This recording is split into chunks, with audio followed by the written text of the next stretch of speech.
Welcome back, everybody, to Hoard of the Dragon Queen. I believe this is session 14 of the Dragon Queen. I believe this is session 14 of the Dragon. I totally muted that. That jerk. Oh, I had two windows open. That makes sense. Okay. But, anyways, can you guys hear me okay? Yep. Cool. So, this is session 14, and we had just finished up escorting the caravan with dragon cult treasure in it to Waterdeep. Some other things happened. Does anybody want to give a session recap? Poor Misty got sold. I don't get that horse. Campaign derailed. Let's see. Karen and Yuri did a murder. Yes, they certainly did. Probably not one of the most morally upstanding things they've done. You could definitely categorize it as murder. I'm not arguing that. Murder. I would prefer to think of it as preemptive counter-ups. Killing. Necessary elimination. You go. Listen, if Metal Gear has taught me anything, is sometimes you gotta get ahead of a problem. Yeah. And that was a problem, because that guy had recognized Yuri, and later on in that day, he probably would have told the cultists all about it, and who knows what would have happened then, so. Oh, surely only bad things. So Yuri and Karen took him out. I stand by the decision. Yeah, me too. But I don't defend the morality. I definitely orchestrated this murder. Yuri was the instrument of my will. And I helped. And we stand behind your decision that you stand by. Yeah. All right. What else happened? Hyla assisted in an abduction of a guy we framed because he was a bad dude. That happened. Yes, The owner. the worst. I don't remember what his name was. Werther? Oh, yeah, Werther. Because I was like, Werther's Originals. That's how I remembered it. We had this Exactly. Every time. Every time. Let's see. I have a note here about throwaway character Chuck Vaughan, the no-nonsense chef. And Oh, yeah. that's all about him. He only came up for 10 seconds. Next! He's a good guy. Oh, we were going to hire him for the summer home. That's why we're I'll add that. Summer home chef? With a Question mark. Yeah. I think this was the episode that also had some charlatans posing as adventurers, and that didn't sit too well with Yuri. It did not. They were telling some crazy story about manticores and goblins and just full of nonsense, and Yuri was not able to contain himself after weeks on the road of laying low, and blew up in their faces and went into a whole denouncement off with them, and I don't think really came out on top. No, they were. To slip his grasp. They talked circles around you. They were practiced liars, so that like any hole you tried to poke in their story, they just filled it with more wonder. Yuri learned a thing or two that day, but they got hired on as guards for one of the wagons. Yeah. And joined the caravan, and then during an ambushed by spiders and ettercaps, they fled into the woods. I gotta say, don't care for ettercaps. I don't like them. Yeah, spider dudes are scary. Pretty nasty. They are. You found some neat loot. Masterwork tattoo kit, 13 black candles, and 13 platinum coins. That was all on a tiefling's corpse. And then you found a magic short sword +1, and a potion of mage armor, and a couple of empty potion bottles.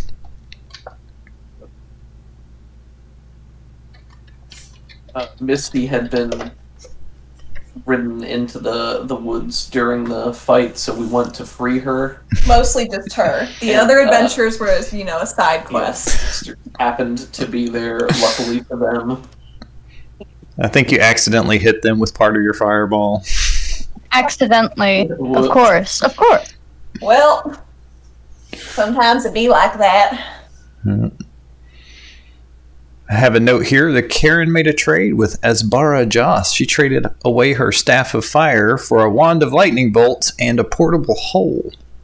Stand by that. That hole is cool. Does that exist in the information? It does. Let's go ahead and drag that onto your character sheet if you haven't already. It's got some neat stuff to it. Do not put that in the...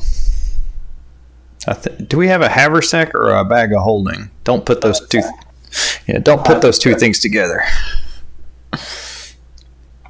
I don't think we know what happens in character. Maybe some of the characters do. Yuri does not. You have a couple of astrally, or some people know about arcana and stuff like that, so I'll give that one to you for free so you don't accidentally teleport into the astral plane, because I don't want to deal with that. Or like create a wormhole or something and it explodes or some nonsense. Okay. Well, we can use it on Tiamat. Oh my gosh. There you go. There you go. Why not? Why not Tiamat? Let's see. There was a gnome that joined the caravan. Her name was Jamna Gleamsilver, and she started buddying up with you once she realized you were spying on the cult as well. After Karen used charm person on everyone. Yeah, that could have gone real bad. But it didn't. I feel like that's Karen's tagline. I would say that's more just like, here's my resume. I feel like me as a player, one of my catchphrases that I've noticed recently is, I have an idea. It's not a good one. Nice. That can be her magic tattoo. Just gets that on her back. I have an idea. It's not a good one. Yes. No, Karen thinks all of her ideas are great. That's the difference. Let's see. And then a few days later, there was a murder, but then Yuri got accused. But his hands were clean on this one. But one of the ladies was giving him the stink eye, one of the cultist people. Finally made it to Waterdeep. Oh, you also saw a caravan? Like an honor guard or something for a really popular adventurer. What the heck was his name? Sir Estiville? Yeah. The Purple Knight of Cormyr. Yeah. And he had, and with him was, what's the name of that dag? Laos and Erlenthar and Ulfgar or somebody. Ulfgar. I can't remember his name. I think it's in the import session NPCs. Let's see. Not Escobar the Red. It doesn't look like a... Oh, yeah. Ulfgar Stormshield. But there's some more NPCs that we're going to get to today, maybe. And last but not least, we finally made it to the Yawning Portal where... What happened, Miss Allie? I'll tell you what. Saw my fantasy boyfriend. Oh, no. The cult signals after I thought he was dead and gone for years. And he's going to have some words about it. Also, he left her a note to read, forgetting that his beloved girlfriend is illiterate. We're working on that. So what are you going to do? Not for long. Not for what? At the time, though. Let's see. And then I want to show the cool picture that Miss Allie drew. Oop, can I show this? Yeah. Just to the stream. Karen wears an eye patch, but she has both her eyes. It's just part of her disguise, and so she can see at night, she says. So I just thought that was a really cool thing where she saw Gulliver and a known cultist giving hand signals to each other, and she lifts up her eye patch in wide-eyed surprise. Excuse me. So, let's see. I think the gnome is probably following you around, just unless you tell her something different. But apparently we have a French dragon now. Oui. I don't know anything about that. Stop it there. I didn't put the feather. That was somebody else. Mon Dieu! So we find ourselves in the yawning portal, and I'll just reread that and we'll start from there. Be our guest. Be our guest. Yep, so the massive stone building stands 4 stories tall and has a dark slate roof. A signboard hangs from a black iron pole above the front door that reads The Yawning Portal. The sounds of drinking and merriment can be heard from within. Opening the door, you see well-worn boards that make up the floor. In the center of the room, you see a 40-foot wide pit with a waist-high wall around its perimeter. Rich blue tapestries decorate the wood-paneled walls of the common room. And at this point in the evening, it's a little over half full. Most of the patrons are obviously adventurers, well-armed and armored. They're made up of a random mishmash of races and classes. Near one of the back wall booths, you see Alex the cultist give the sign of Tiamat to the patron sitting there. Karen, you also recognize the cultist giving the answering sign. It's Gulliver. Dun, dun, dun. Alex has a seat at the table and leans in close to talk in hushed whispers.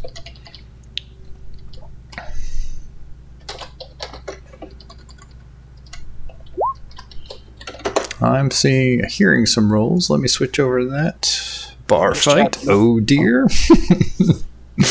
So, what do you do, Miss Karen? Or anyone?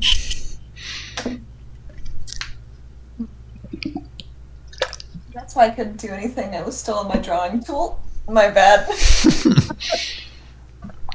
Karen would like to go invisible. Okay. It's one of her favorite things to do, but it seems prudent, especially right now. Yeah. And, let's see. I need to make just a random perception test to see what some random bar patrons are going to do.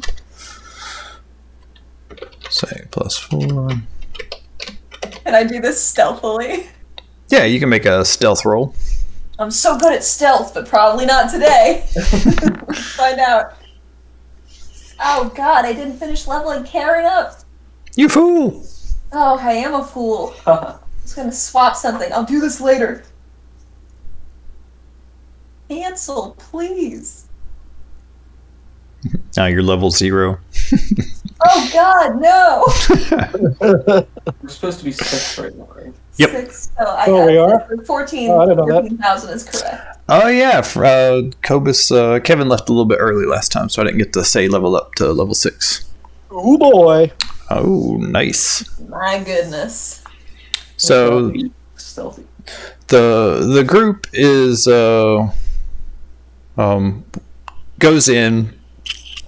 Nobody but Karen really knows what Gulliver looks like. But she sees Alex and Gulliver talking to each other. And then she just disappears.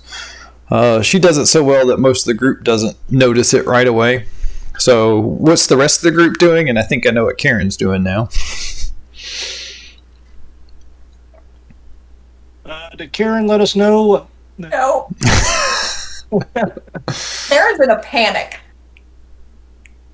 I think maybe she even went invisible just on reflex. Oh God! Bat!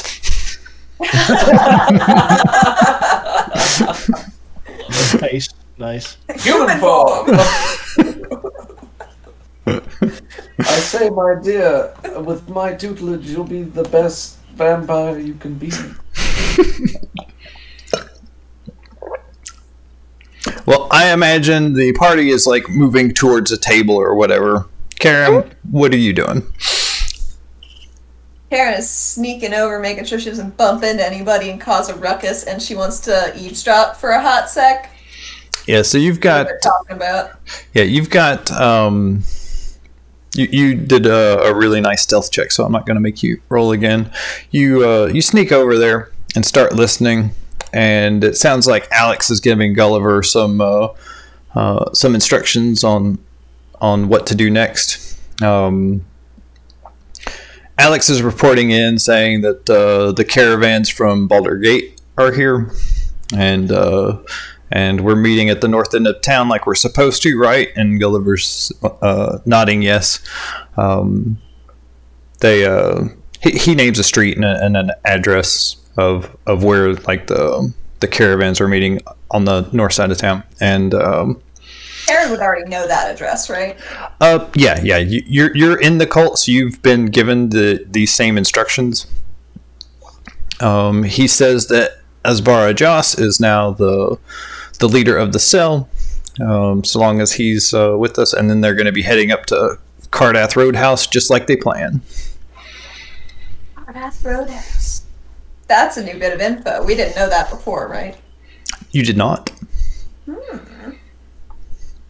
Doug, can you make a note of that? I did.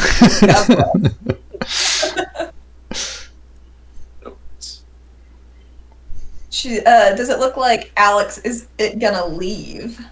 Nope, looks like he's sitting here. He's got a beer in front of him and a partially eaten dish of food. Looks like he's having kipper and fish, or kipper and chips. A popular dish here. I don't know how Karen feels about fish. I don't think she's favorable in this moment. How dare you! I believe that she would fixate on something stupid like that as a way of stress coping in the movie. Yeah. Fish? Really?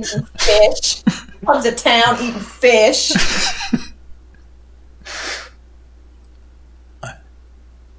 I guess. Do I have any cantrips that can help me talk quietly? You have all of the cantrips. True. I think there's... I just don't know which one's most applicable. Message? Is that a cantrip? I think so. Message. You can only use it once, though. Cantrip. Message. You point your finger towards a creature within range and whisper a message. The target, and only the target, hears the message and can reply in a whisper that only you can hear. That sounds pretty good. I don't know that one offhand. Would I have to do that D10 Arcana roll? Yep. It's Arcana plus Int. You can only use that once a day, right? For right now, yep. Yeah. Yeah. Better make that message count. Oh, I didn't. Can I luck that? Yes, you may. No. Nope. Oh, can I luck that? I mean, she used prestidigitation just to make your voice sound pretty quiet. Yeah, but I mean, then other people would hear the whisper too, instead of like just him. Like people at the table would hear it. I was planning on doing luck a little bit differently, and we were going to do it like per session, unless there was like a big break in kind of scene stuff. So, yes, you can spend a second point of luck on it if you would like. You know what? I know what she's going to do.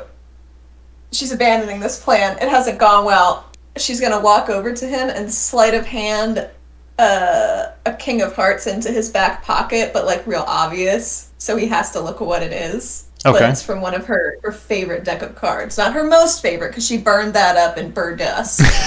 All right. Her second most favorite. Okay, so you and Gulliver will know what this means? Maybe. It'd be weird to find something in your pocket that looks kind of familiar. All right. Yeah, you shove that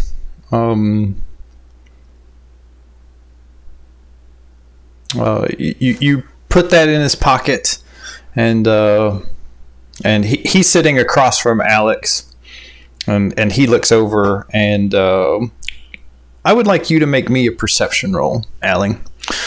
DC, I think you'd probably have disadvantage, and it's a DC 12.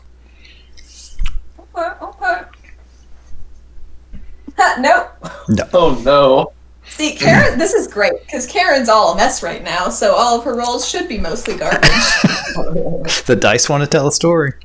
All right. They do. So yeah, you put that in there, and he pulls out the card and he looks at it. You know more about Gulliver than I do, but I think he'd probably be looking around, and he looks like above your head, and then you feel somebody behind you snatch you up by the scruff of the neck. All right, that's enough of that then. Come with me. Wow. And he's like, come with you? What? He's like, not you, sir. Got a little troublemaker in my hand. It's like, he doesn't see, but he sees someone struggling a little bit, and he starts pulling you over. I've never been in trouble in my life. Gulliver hears your voice then if you're screaming that out. No, she's still invisible though, for sure. Yeah. He says, Karen? Don't worry about it. And he looks, and with that and her voice, he's definitely like looking around, and but Alex is giving him the eye, like, what the heck's going on? Nobody really understands what's going on, and he takes you over to the bar, and what's the name of the guy that runs the yawning portal? Give me a second. Yawning. The yawning portal. No. Is there a wiki page? There we go. Oh, the sleepy hole. You know. Because, where you go for your eternal sleep. Your eternal sleep. Durnan. Say, what's his name? I love these fantasy names because, some of them are very easy to pronounce and remember, and some of them are like schmibbledy boop borkadorp.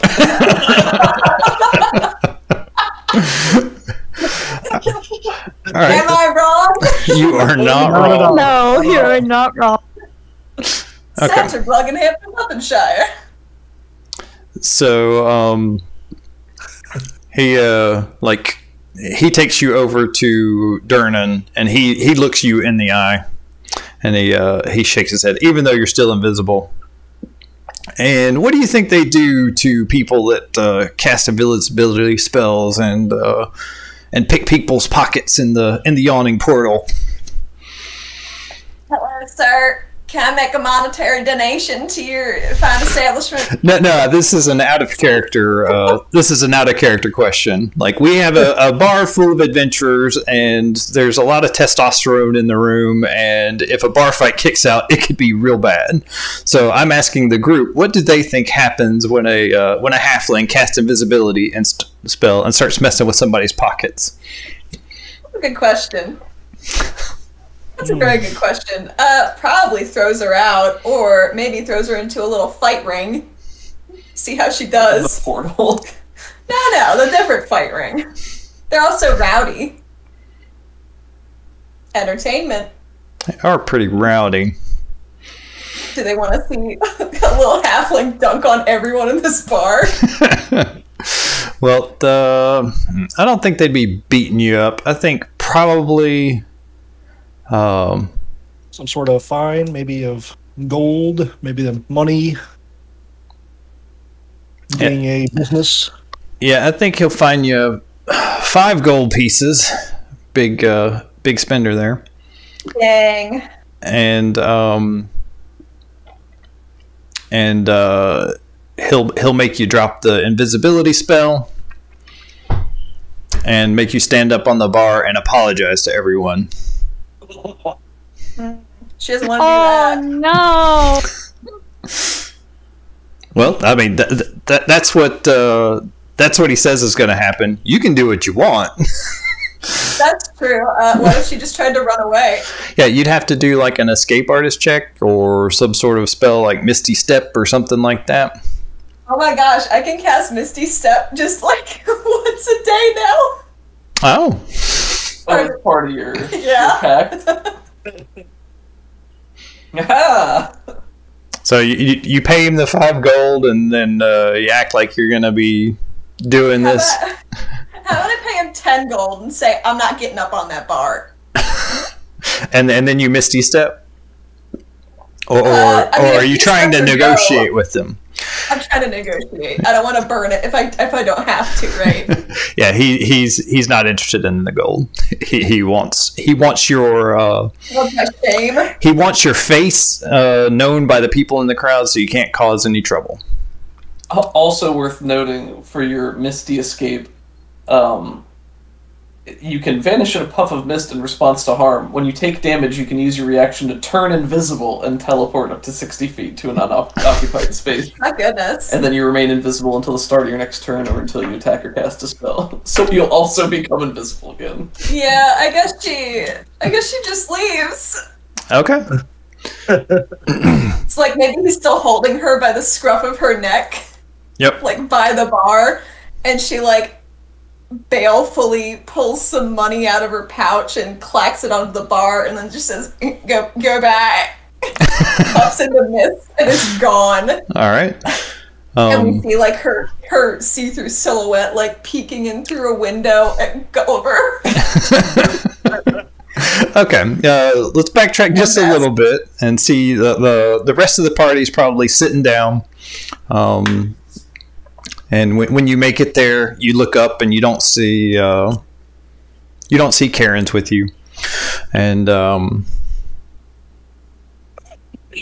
the barmaid comes over and gets you drinks and all that fun stuff, and you just assume she's in the privy or something, and then you see this guard, this guy that's pretty burly, walk over to Alex and Gulliver.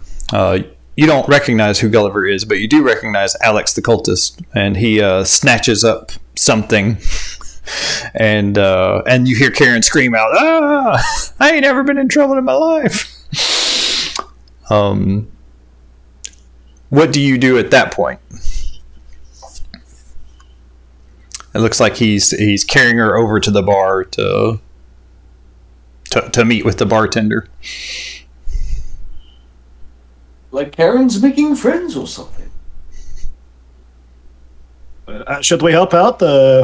Should we enjoy our drinks and the mutton? What? I didn't even realize she was gone, and so it was like so fast. It happened so quickly. What was she even trying to do? I don't know. Should we intervene? I'm sure she knows what she's doing. I trust her. Um, Waiter, could we get another round when she returns? I was the only one with more than these 2 brain cells rubbing together in their dragonborn heads. oh dear. I resent that. I have -1 brain. Kyla's gonna get up. She's gonna go walk over to the bar. Yeah, you hear Karen's voice as you're getting closer, and then you're seeing him. He obviously has a hold of someone that's invisible, and you put 2 and 2 together, and some gold coins materialize onto the bar, and then you hear Karen say bye, and she casts her spell, and she's gone. But Durnan looks up at you and says, "Friend of yours?" Yes. I'll have a talk with her. I'm sorry. Yeah, tell her she's not welcome back in until she apologizes to everyone here. Alright, I'll let her know. Make sure you and your friends, and he gestures over at your table, keep your noses clean. We will. Again, I apologize for this. He collects up the money and throws one of them to the guard and puts the rest in a box underneath the bar.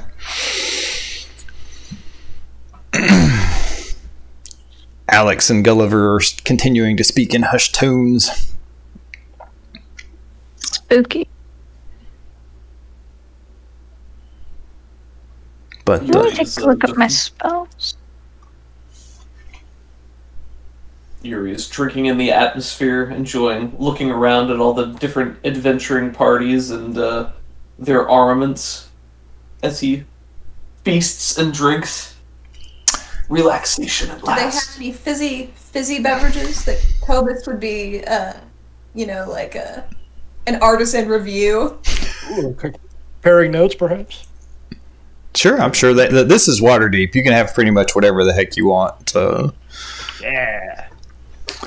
I'm feeling a big frothy mug of beer. Looking at the pictures got me in the mood for that. I'll try and look into that type of drink. Cool. Yeah, there's probably some kind of gnomish beer that figured out how to put air inside of liquid. And so you have a carbonated beverage. Yeah. Oh, so, just side note, doesn't really matter, but I think all three of the pseudo dragons would be at this point just because Kyla wants them all to enjoy food and stuff and have some time out of the interdimensional space. Cool. She might go over and talk. Oh, sorry, what? Make sure they don't get lost. This is a big city. I can't do that. Okay, well, how about this? I see. Kyla might go over and sit with Alex and Gulliver just to see what's going on, but I'm not sure if that would be suspicious or not.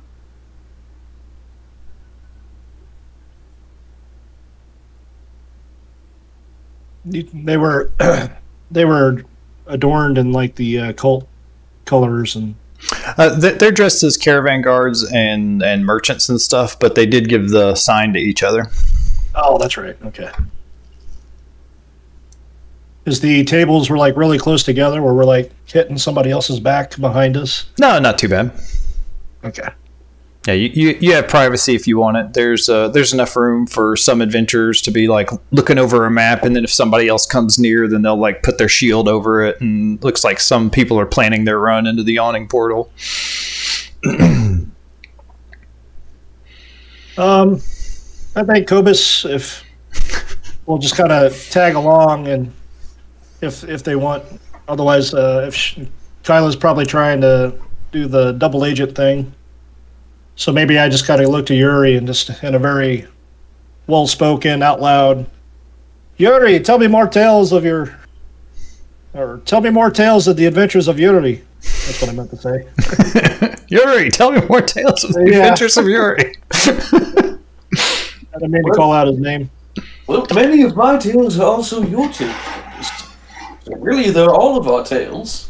But he will continue to speak loudly to, see if anybody even wants to pay attention. Probably to middling results, as this is a room full of adventurers who are probably just as happy to talk about themselves. Oh wait, Dragonborn don't have tails, do they? It's lizard folk that have tails, right? Yeah, and it's so lame. I give them tails anyway, who cares? Yeah, Doesn't really. matter. That's fine. If you want them to have tails, they have tails. Good for thwacking Yuri people. has a very tiny turtle tail. Aw, it's cute. If anything. Like a snapping turtle? Yeah, like a snapping turtle. His face is kind of snapping-y, right? Huh? His face is kind of like a snapping turtle, isn't it? I don't Or is think he it's more like quite, but traditional it's probably in dragon? that vein. You can feel free to draw him at some point. I think I have. I forgot. Oh, it doesn't matter to me. I think Ack found a really cool icon for me. Very, it's accurate enough that I never felt like I needed more. Nice. Well done, Ack. Refreshing. Yuri has very little subterfuge left in his veins, and is happy to let Kyla and Karen slip off and do their thing while he gets to sit here and relax. Cool. Yeah, you start telling tales, and some people are appreciative. Other people are like, you did not. It's all in good fun. They're not like they're not calling you a bold-faced liar. They're just some people just don't believe. All right, Karen, or all right, Kylo, you walk over there. Are you bringing your pseudo dragons too, or? Yeah, probably. I'd want them to stick with me. I don't want them to get lost. It's a pretty big place. I'm sorry. Did you say yes or no? I just completely. Lost my train of thought. You said, oh, no worries. I said yes because I don't want them to get lost in the yawning portal and go rob people.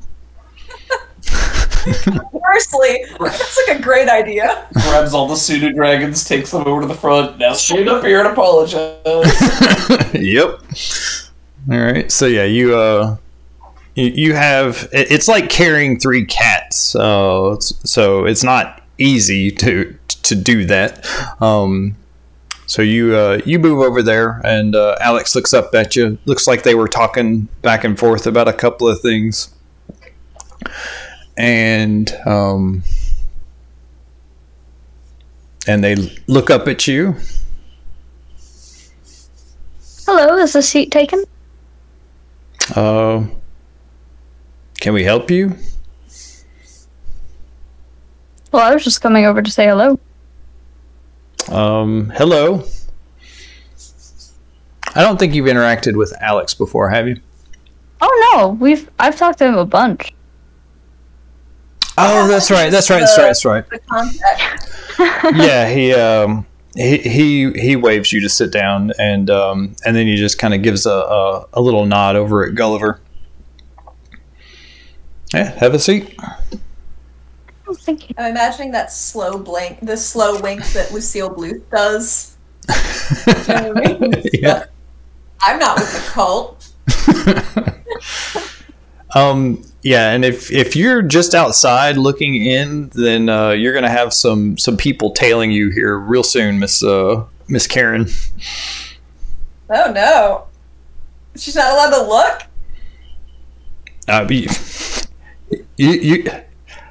You broke the rules in the tavern, and so people are coming after you.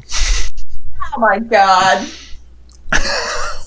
Get a message to us and we can beat them up. Oh dear.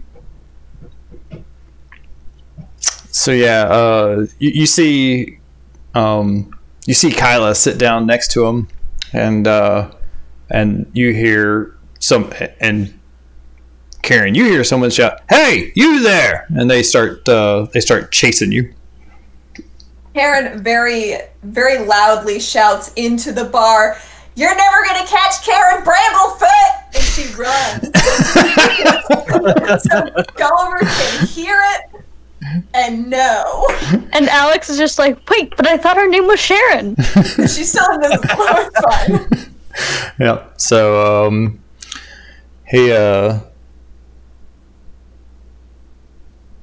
so Alex sits there, and everybody hears this, and the crowd just laughs. And you lead the guards on like a merry chase through Waterdeep. But Alex says, "Who was that?" And Gulliver's just looking down at this King of Hearts, just like, so the girl I used to know, Karen Bramblefoot. Apparently she's here. I don't believe it. How do you know her? What was your relationship? Boyfriend, girlfriend, love interest? How would he describe that?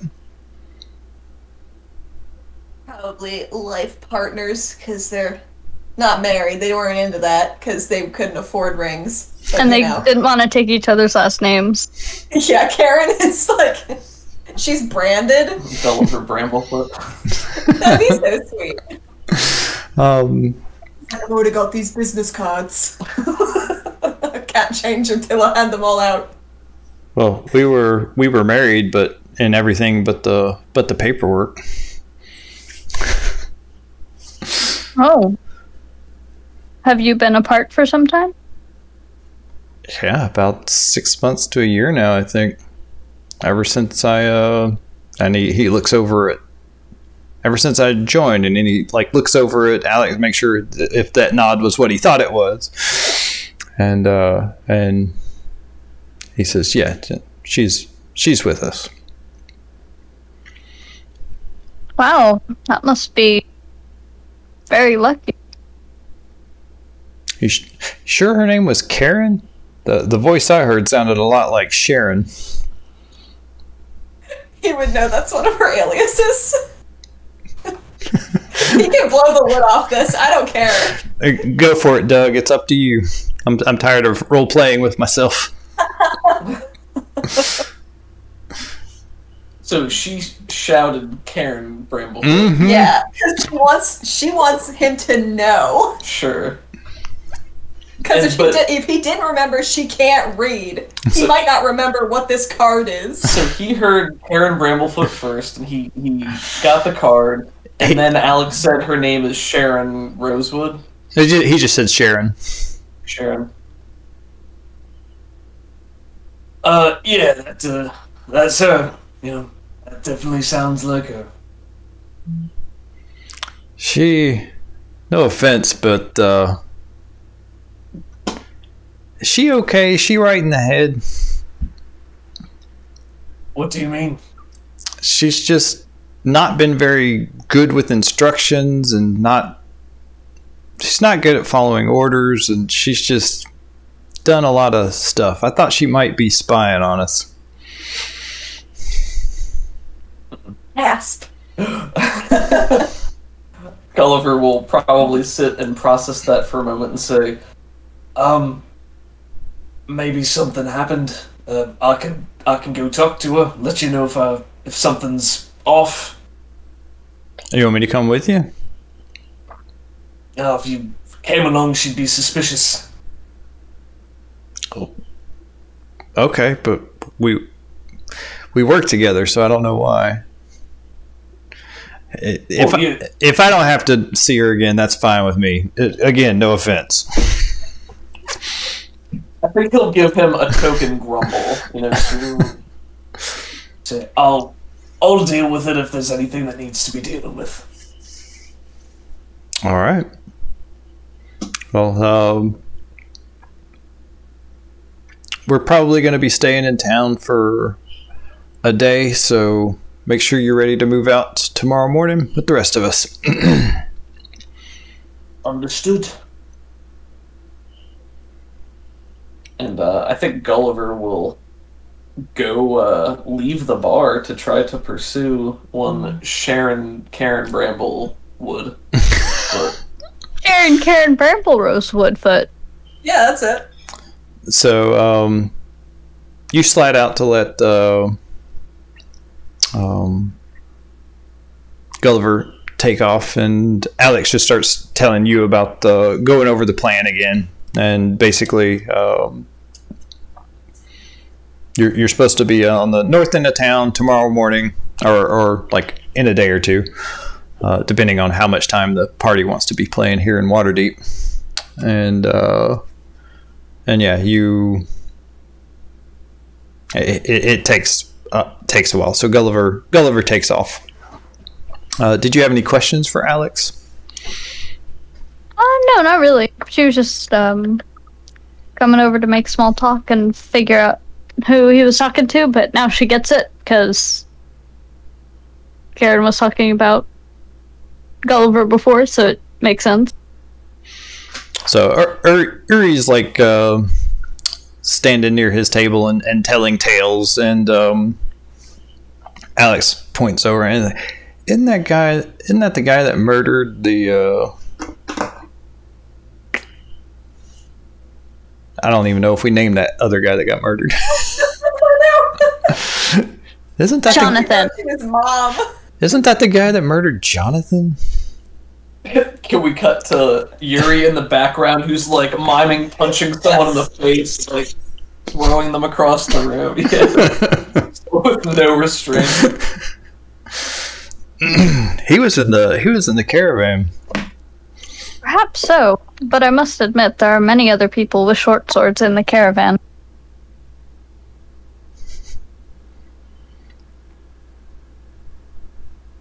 Oh, that was the guy that they actually tried to pin on me, right? Yeah, they tried. I You didn't didn't kill. do that. Okay. That was the lady that Karen had charmed. Right. I assume. Yeah. Jamna. And he just keeps an eye on you guys while you're while you're telling your stories. But yeah, Gulliver, eventually you find you're able to track down Miss Karen Bramblefoot. Can I tell you exactly where Karen is? Yeah, how do you orchestrate this? Because you slip the guards and you know he'll be following you, so how do you figure it out? She heard guards coming and ran into the nearest alleyway and into a barrel, because that's her standard go-to Cheez-It, because they never look in barrels, because they're always idiots. But Gulliver knows she hides in barrels. So we get a shot of Gulliver is racing through the streets, following the shouts of the guards and adventurers who are chasing after her, and maybe it's just a line of, like, you slip one at a time, right? So yeah. There's one guy who stumbled into some sort of produce cart, and he rushes around another corner, and somebody's, like, been blocked by livestock, and he, slips under the cow, and then he sees two guys run down the end, but there's a patch of barrels off to the right. And he just he slows his run down and then just meanders over towards the barrels. Maybe he just stands around whistling for a moment, like just minding his own business, and then guesses and reaches into a barrel and there's nothing there, and he says, "Ah, damn. I know you're here, where are you?" Nah, you guessed right. She's still invisible, which is not something she could do before. So you pop him out of the barrel. Yeah, she pops up out of the barrel. I think her eyes come back into view first, and then it's the rest of her. She got shorter hair now. Oh. Didn't get tattoos yet, though. That's for later. I think a moment of surprise as you guys stare at each other, but then he reaches in and pulls you into a big hug and pulls you out of the barrel. You dummy! You dummy! What are you doing? I can't read! Write me a note! Well, it'll happen really fast, and there's no other way to leave information aside from notes, so... Aside from you just being there? I had to go. Why? It was a very time-sensitive issue. Oh, real culty, time-sensitive issue? The pay was gonna be great, and the work was gonna be minimal. But it had to be right then, so I left a note and I left some cash for you. I didn't get that cash, by the way. But what about you? But you got the note. Eventually, months later. No, there was like... He said he left a note when he left the first time, and you didn't get a note when he left the first time. Oh, I forgot about that. No, I didn't get that. I didn't get that one. And you didn't get that one. No, and I didn't. Who did you destroy our home? Because I came back and it was rain. I thought you were dead. Oh. I thought you were dead for months, and I went and joined a stupid cult to try and maybe find you or help people because I didn't know what else to do. Our home was destroyed or not.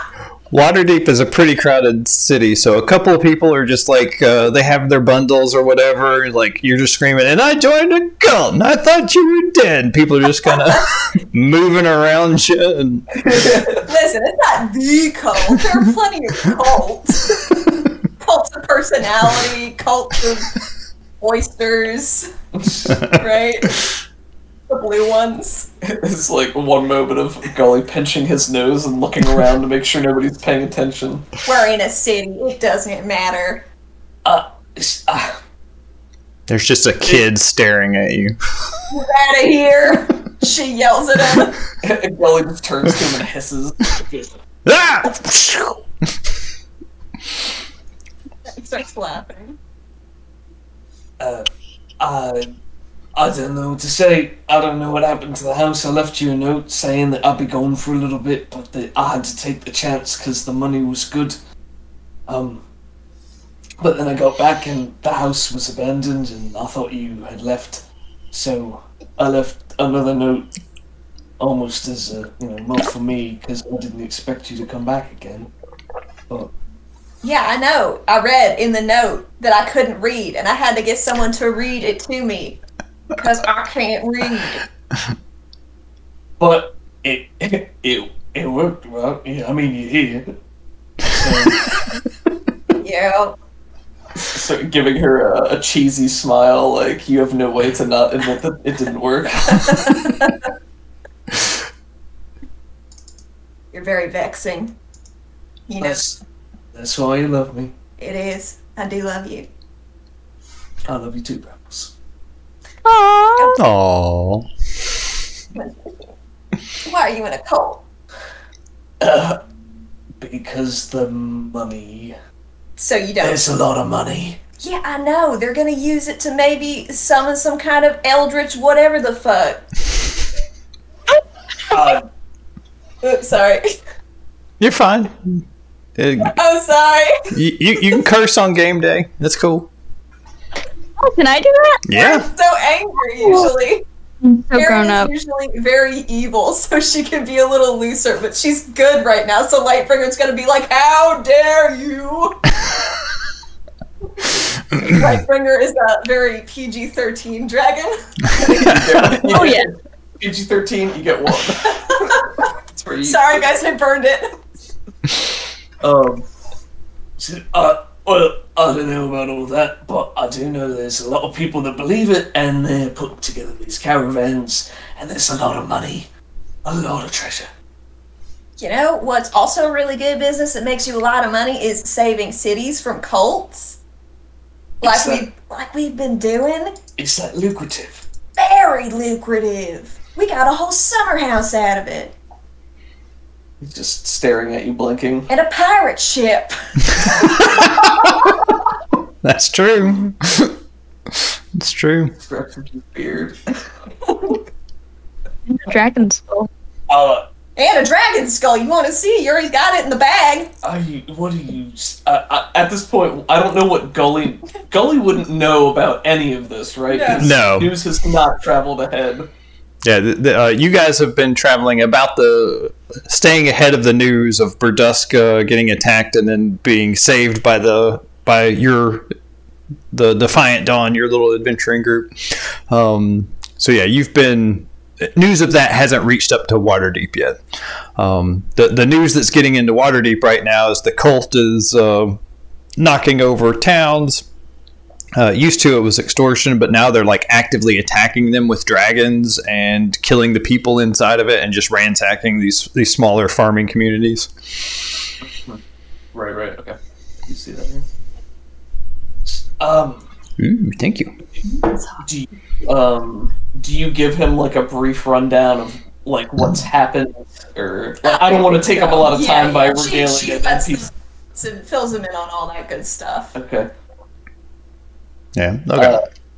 And I think she puts a cap on it with, and they've been killing people with dragons. Yeah, he rubs his neck, certainly looking troubled. You want that blood money? I don't. Listen, in the early days it was mostly just, extortion, but lately I've been hearing rumors of towns being burned to the ground and towns murdered. I just want to get out of this, and this is probably my last run up the Sword Coast. At this point I'm just looking for a way to get my stash and, get on. I've only been skimming off the top a little, but for a long time. It adds up. It does add up. So, well, that's very good foresight on your part. Because, we're just gonna wreck everything. We're just gonna set it all on fire. Maybe. But we can get my stash first. Where is it? It's at the Roadhouse.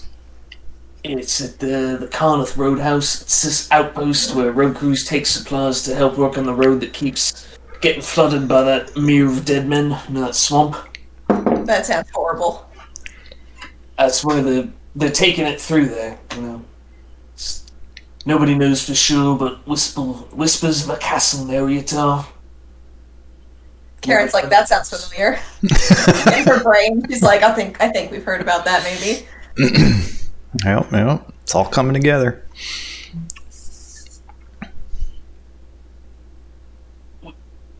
You know, I was at one of those towns got burned down. I'm glad you made it out. Yeah, me too. It was bad. It was real bad. They just took a bunch of people, put them in a camp. We got them out, most of them. I'm pretty sure they all got back to their town. That was good. But yeah. Yep. So also, Alex hates me. Yeah, he was concerned that you don't do your job very well, and he thought maybe you're a spy. I don't do my job very well, and it is because I'm a spy. He gives him finger guns and a big smile. Smiles. Well, I'll be sure to tell him that you're just not the same that you used to be. Yeah, you don't even have to. You just be like, yeah, she got soft brain. I don't know what to tell you. She got kicked by a horse at some point. Who knows? Maybe you'll buy that, but I don't think they see as useful. So you know that means you're in danger, right? Oh, I mean, I'm never not in danger, Gully. Come on. Nods. Don't be silly. So Gully's motivation at this point is he wants to get his treasure stash, right? I think so, yeah. Okay. And it's at the... But he also wants to make, I think his other objective is to make Karen happy, so... That's true. You've skimmed about 2,000 gold worth of stuff. Oh my god! What a nest egg! But, let's see. Gully has skimmed about 2,000 gold. I like the image of him, like, shaking them into his boots as they, like, jingle off of the caravan, like pebbles. It's the worst. Yeah. You can be you just have to acquire money lawfully. You could do it through repossession. That's lawful. Mm-hmm. Oh, no, you're right. Oh, that is lawful evil. Oh, no. Let's see. Suki, chill. That was sweet. Okay, so Gully doesn't have any... Like, ultimately, there's nothing holding his feet to the fire to remain anywhere, right? He's supposed to head to Cardath with them, the roadhouse with them over the next couple of days. Right. He doesn't have to. He could abandon his post, but some people might look for him. But yeah, there's nothing. You do have some stuff, but you'd be willing to walk away from it, like at the spot where they're meeting and about to move out. Right. I think the best plan is to go to the roadhouse, see this through, get the money, and then we can figure things out from there. But what if we just torch it all right now while it's in the city and then, obligation-free go and pick up the money after? I want to put a pin in this conversation because now I think we're talking about stuff that should definitely involve No, us. she's not going to actually do this. Yeah, She's just spitballing. So I think that was a cool scene, and I thank you for letting us have that there. Yep. But if we want to sort of segue this back to a situation where the group as a whole can talk even without Gully, that's totally cool. Oh, real quick. She scribbles down something on paper. Scribbles something down, and she said, "This is the address of where we're meeting." And looks at him real hard. You wrote that down? Yeah, you want to see it? Yeah. It's just scribbles. It's just scribbles. He laughs and hugs you. I miss you. I miss you too. Let's get going. Yeah. I don't want to be in this alley. It smells bad. All right, so Alex and Kyla, you're getting to know each other a little bit better. Alex seems to like you a lot better than Karen because you are intelligent, and so far you've done everything. He asked you about the merchant that got taken care of. He heard that you and Asbara Joss took him. What happened there? I'm not sure how much I'm allowed to say about it, but basically I got inside his room and identified a few materials that proved he was a spy, and Asbara Joss took care of the rest. I would not want to be that merchant. Oh, neither would I.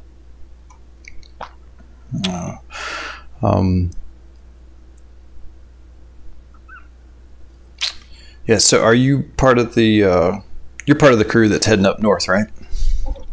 Yes. Are you? Yeah.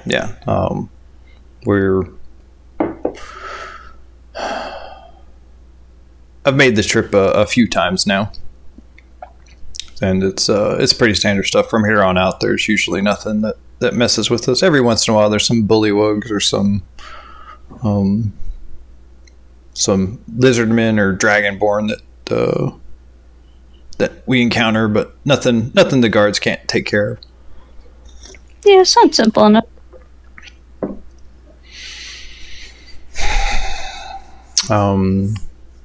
But yeah,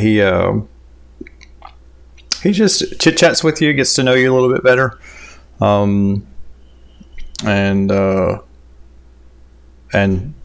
afternoon progresses. I imagine probably Karen and Gulliver spend a little time together, just hanging out and catching up, and that takes quite a while. So Yuri is back here with Kobis, Ugg, and Ia all sitting at the table. When a metal clanging just starts emanating from inside the yawning portal. That's usually the sign that adventurers are down at the bottom and ready to come back up. So the iron cage gets lowered down into this huge pit, and you do hear like the sounds of combat even as the well lowers down. A bunch of people get up and just kind of peer over the edge to see if they can see anything, but after about 20 feet down, it just gets magically dark, so you can't see what's happening. All you can do is just hear sword swings, you smell the tang of magic in the air, and things like that. And eventually the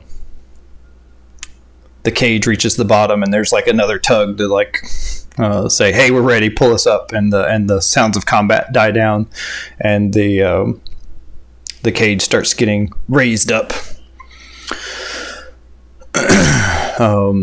And people start cheering when the cage breaches. Just another successful adventuring party has come up.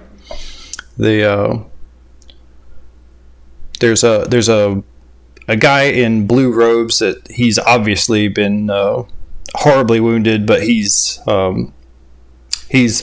He's just laying on the floor of this swinging cage that's coming up this 40-foot wide pit.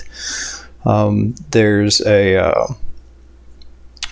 a half elf with them, or no, there's a wood elf with them, and she's in this slick black armor and has several daggers and a couple of short swords that she's wearing. There's a red-headed female dwarf, has a large hammer, and standing, and she's helping bind the human's wounds. And then there's a battle scarred human that has like this wavy blonde hair and like this brilliant silver breastplate. And wait a minute. I know these people. One of them is my character. Oh, yeah, so that's it. I needed to leave that. Hope work stuff doesn't pop up there. Go away. All right. So you this guy is he's got a big sword on strapped to his back, and he's just smiling ear to ear, and he says, "The Brotherhood of Steel has returned victorious. Durnan, around on the house!" And there's like just the cheers erupt from everyone. Is Nathan okay? He'll be fine. Okay. He's wounded, but Bora's taking care of him. And yeah, they the cage comes up and gets pulled over to one side, and Victor just hops down like everything's just peachy fine and normal, while Mora's helping this wounded man up to his feet. He's holding in his side. They do have clerics on staff here that Durnan pays to help heal anyone that makes it this far. And Victor Steele just starts regaling the people that are watching with what had happened. About they went straight into this nest of spiders. Like they broke down a wall that was crumbled down, and inside it was just infested with spiders all over the place. They think they may have broken into the Underdark even. And he's telling this story and about how they stole this massive red gem, and then it was just like a running fight back to the entrance. And let's see here. Do we want a little combating? Is that Victor Steele? That's Victor Steele. Oh my god, I've heard about him. And Mora's telling him to pipe down and help with Nathan, and he turns around and says, "Oh yeah," and he's helping Nathan, but he's still telling his story. And that's about the time a Drider crawls up over the edge of the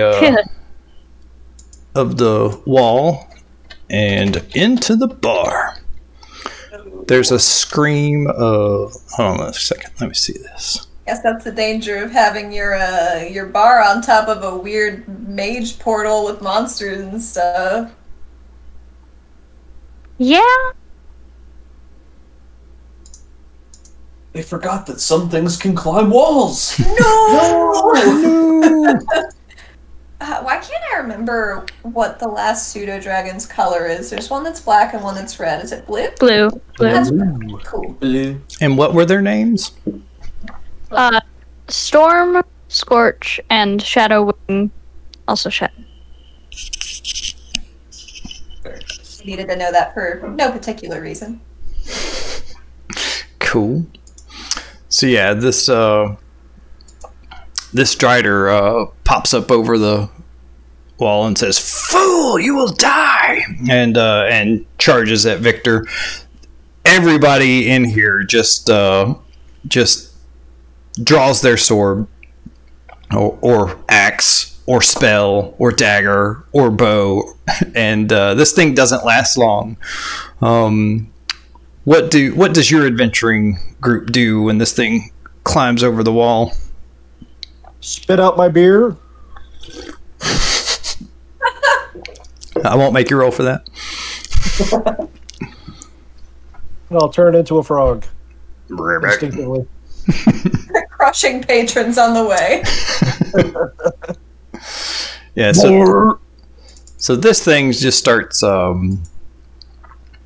There are more spiders that are coming up into the tavern, but this thing was kind of leading the charge.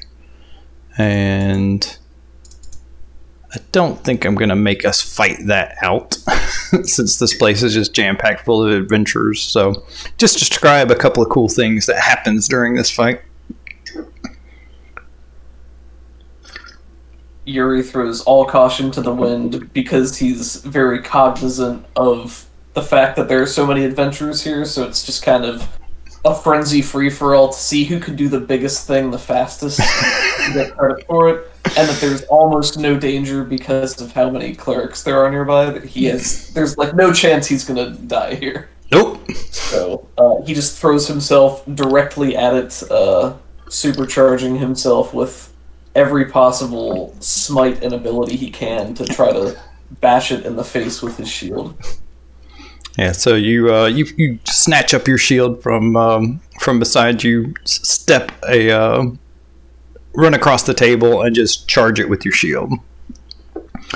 If you want, you can go ahead and roll for that, or you can just describe something cool happening.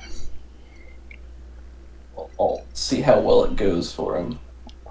Gotta give him the chance to fail forward.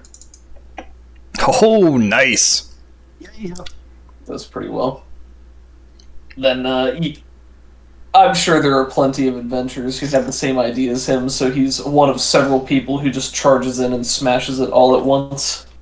Yeah, you catch it full in the torso. It swipes at you, and you get a cut on your arm, and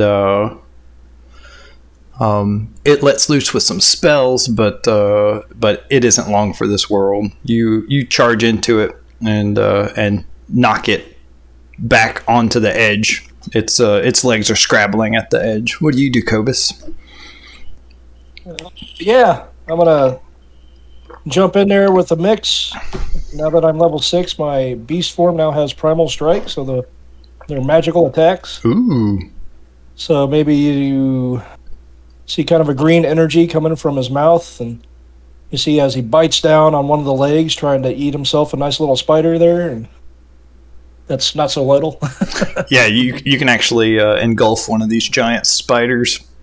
Oh yeah, that's what I'm gonna try and do. So one of the spiders just disappears into Kobis's large frog-like mouth, and you see the legs curling around its head as he chews it in his massive maw. Kyla, what would you like to do? How wide is the actual portal? It's about 40 feet across.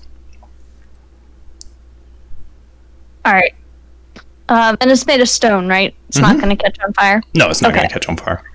So you said there's also a bunch of spiders coming up from the portal. So she's going to go over there, jump on the stone wall, and cast fireball down the hole. And try and incinerate all the spiders that are crawling up on the wall.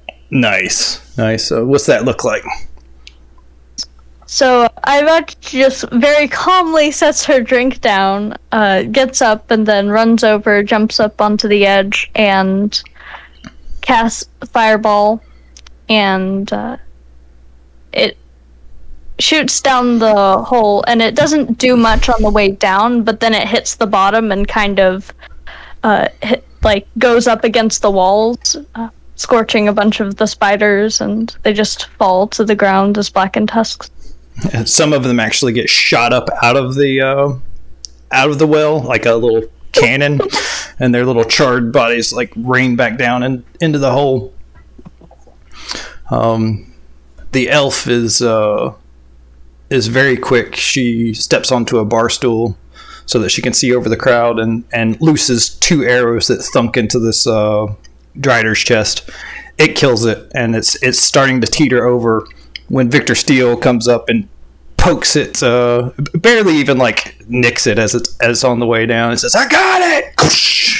And the thing tumbles backwards and falls back into the pit. There's some spiders around, and people fight them, and then after it's over with, people are laughing and in good spirits, and just tossing these spider corpses back down into the pit.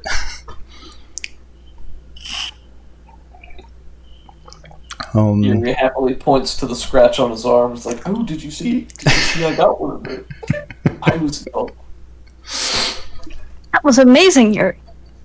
Mm.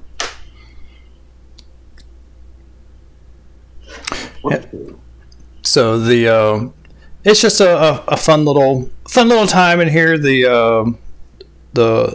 a round of drinks get spot for everybody, and Victor is dumping out some gold down from this big pouch that he had tied to his hip. Puts it down, and then that party just goes and starts eating some food, drinking some drinks, and some people are going over there just to say hey and thanks and all that fun stuff. They're so cool. Eventually, Gulliver comes back in. Or no, you said you guys were meeting somewhere, right? Yeah, she would have like took them to whatever inn they'd decided to stay at while they were in Waterdeep, I think.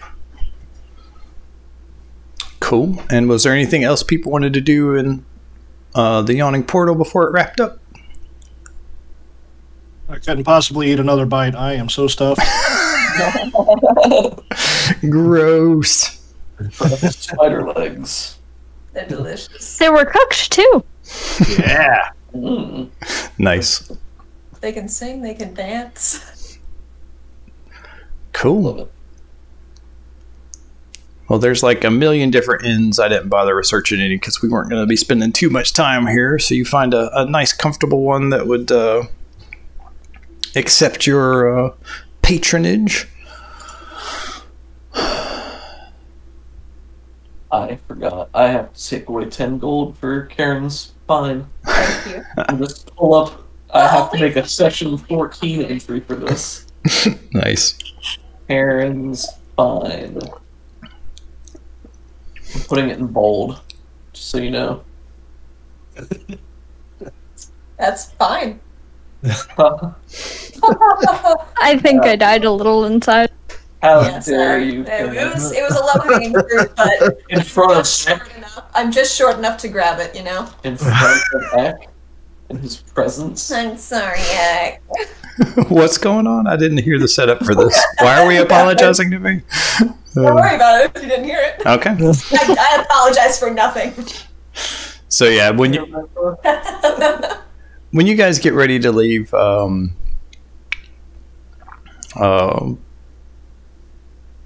what the heck was his name? Durnan just raises an empty glass to your table for helping out. Kind of a, I'm happy you're on the up and up and you helped out when stuff was going on. And he goes back to doing what he's doing. And you link back up with Gulliver and Karen, and the whole gang is back together. Hey guys, this is my fella. Yeah, you're probably in one of the private rooms. It can sleep up to 4, so it's not super crowded.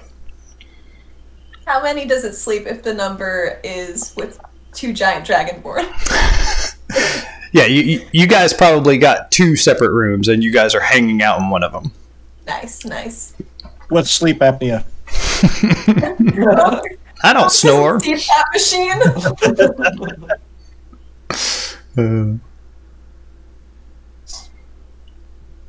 Well, greetings, Gulliver. Pleasure to see you. It's indeed. Nice to meet you, Gulliver Khan. Hello. We found him, you guys. We did it. I am very happy for you. It took some time and effort, but it seems that everything is working out as it should. Yeah, only had to tail him across, half the world, 2 months on the road. Just a bit of walking. Just a bit of walking. If I took one more step, it's furthest from home I ever would have been. Gulliver has the sense to scratch his nose and look slightly embarrassed. That's from Lord of the Rings, isn't it? Yeah. Sure is. Have we told you guys about that stupid video that's every step they take in Fellowship is I they saw back to Sam being like, if I take one more step, this is the furthest I've ever been. But every single step, and it's like hours and hours and hours long. It's every single step that he takes away from the Shire. It's closer to Mount Doom. How do they figure that out? Somebody always does. It's the Yeah, you're right. It's like a 10-hour long cut. What on earth? So Karen pats his arm like she's just razzing him because she can now. Of course. Because she's found him. Well, the good news is he's not a cultist, which is great. Oh, just kind of like a fanatic cultist, just in it for some money, which, it's all good because aren't we all? Ugg just narrows his eyes down at the guy. Hey, Ugg. What? I see that. I got 2 eyes. Not, visible, but I got them. Does he pot? Yes. Billy takes a step to the side of Karen. No worries, Gulliver. As long as you do right by Karen especially, then you have nothing to worry about the rest of us. She puts her fists on her cheeks and is swinging her legs, looking smug. I feel adequately threatened. Thank you, everyone. Very good. I love Kobis. Kobis is great. Well, have you eaten? Are you full? Do you need a drink? Is there anything we can do for you to make you feel more welcome among the group? Now that we have established the threats. I'll always have a drink if you got something good. Absolutely. Let me give you out what I gave out to Yuri not too long ago. This one is a fizzy drink. Go ahead, give it a try. It's good. It's very good. He will down it. What does it do to him? This is the one that I used for the whenever it gets very moist and hot in the swamp, and I am a toad, I collect the sweat off of my pores, and it makes it very spicy, very smooth, however. Delicious drink.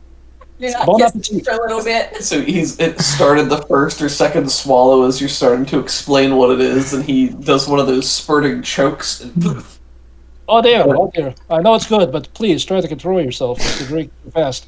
Golly, don't insult my friend. Drink it. his face is extremely red, tears beating at the corners of his eyes as he's squinting, but finishes it, and then... I am running a little... Oh, thank you. I'm running a little low, but if you would like more, I will be more than happy to make it. I have a... Oh, sorry, Yeah. God. No, go ahead. Oh, I was gonna ask if Gulliver has been to Narrator before, like if he's been north. No, he hasn't. He's basically he's been in the logistics wing. He's been escorting caravans up and down the Sword Coast, basically. Yep. I've only gone as north as the Carnath Roadhouse. I don't know anything after that, or into the swamp. It's just rumors. Might not even be true. Which rumors? Oh, going into the swamp, that this castle Narrator somewhere, no one even knows how it gets from the road to there, so it could be a load of bunk. So you never stick around to see how you just kind of leave it all there? Oh, you want me to go into the spooky swamp? Absolutely I don't. Okay, well then I don't know anymore. All right. I would love to hear more details about the cult in Mr. Gulliver's travels. Are there any little people? Or Is there any what? little people that you encountered or anything of that nature? Karen points to herself. Y'all don't need anybody smaller than me. No, I've been up and down the coast, mostly just going over the same trade routes, accumulating a pile of funds.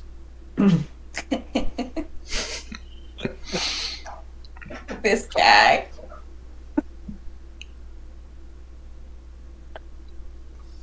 So, what? I guess you told him like what you guys were doing. Yeah. Okay.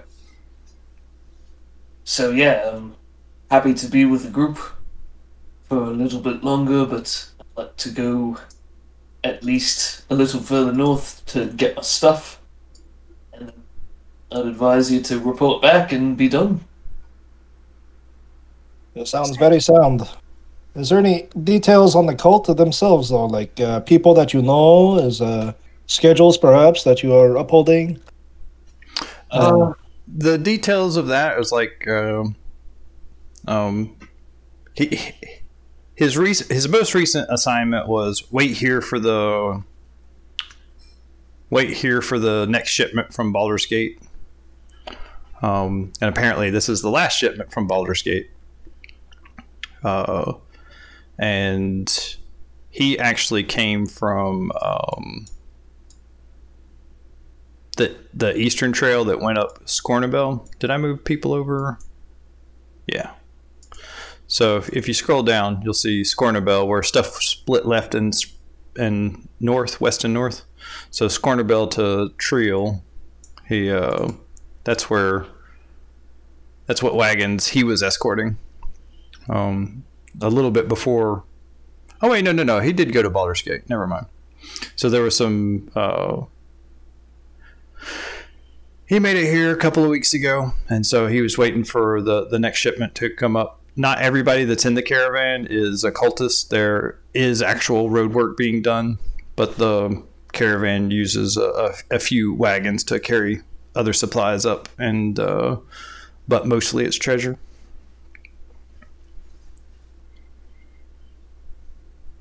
All that?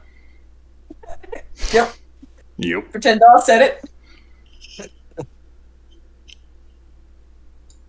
Oh, so whatever's. I have 2 NPCs on this document that you gave me. Is this something that he would know? Yeah. That's something that you could share with the group. Well, that's what Kyla had just asked, right? Is that right, Kayla? I'm sorry, what did you say? What did you ask Gulliver? She just asked if he'd ever been to Nereatar before. Okay. Nope, never been there. Only heard rumors, don't even know what it is. So you've heard nary a thing about it. So, heck, you can take my last luck point.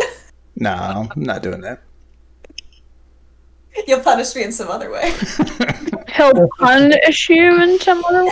Oh. Sorry, we're bad We're influences. I'm gonna have to cancel this game. No! Corrupting my little girl. We'd rather you use puns inside the house. Not in this household. So, this is the last shipment? The last one? From Baldur's Gate, apparently there were some adventurers that had come down and kind of closed down the southern operation. I wonder who that was. According to Asbara Joss. Yeah, they sound pretty cool. Don't know anything about that.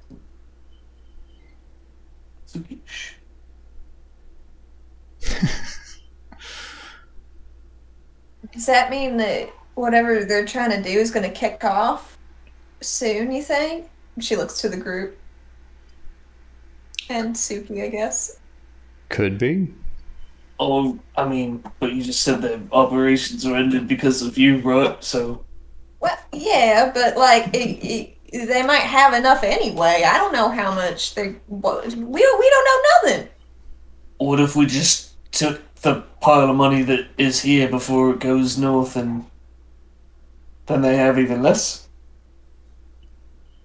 I mean, that's... I probably should be suggesting that as an NPC. I'm sorry. You're fine. You're suggesting it as a player through an NPC. I guess that's true. I will never back up what I'm saying as an NPC character with, this is a good idea, though.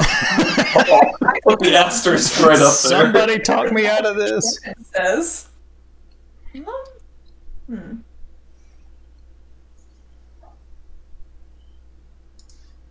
Well, I guess we should keep following the caravan. Hope I don't get Alex on me. I should keep my distance, probably. Like, I'm coming, obviously, but...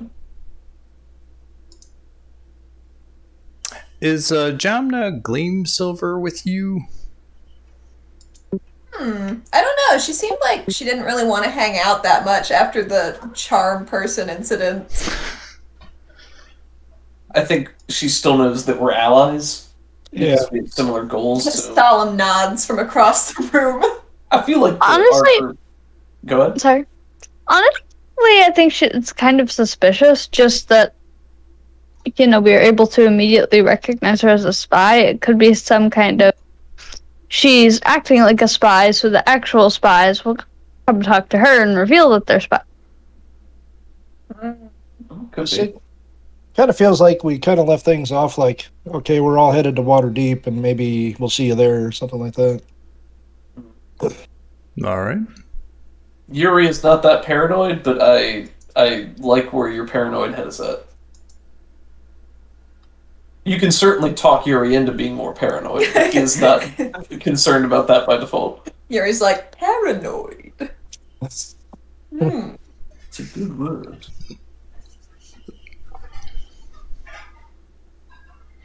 Well, are we making a plan here? What's going on?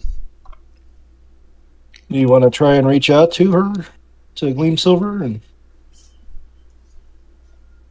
locate her somewhere? You'd be able to get in touch with her. Or do you want to... What do you guys want to do? Did we have orders to, like, not talk to Leosin and his folks when they showed up?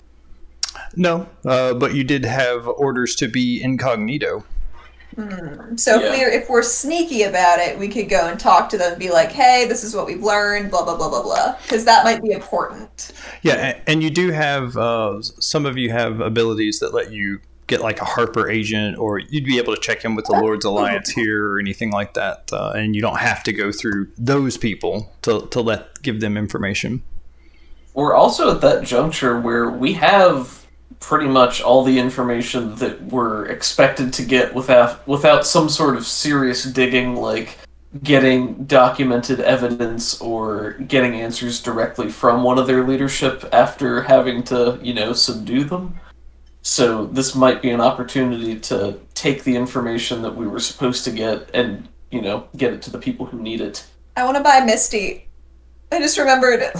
Let's put that at the top of the list. Wait!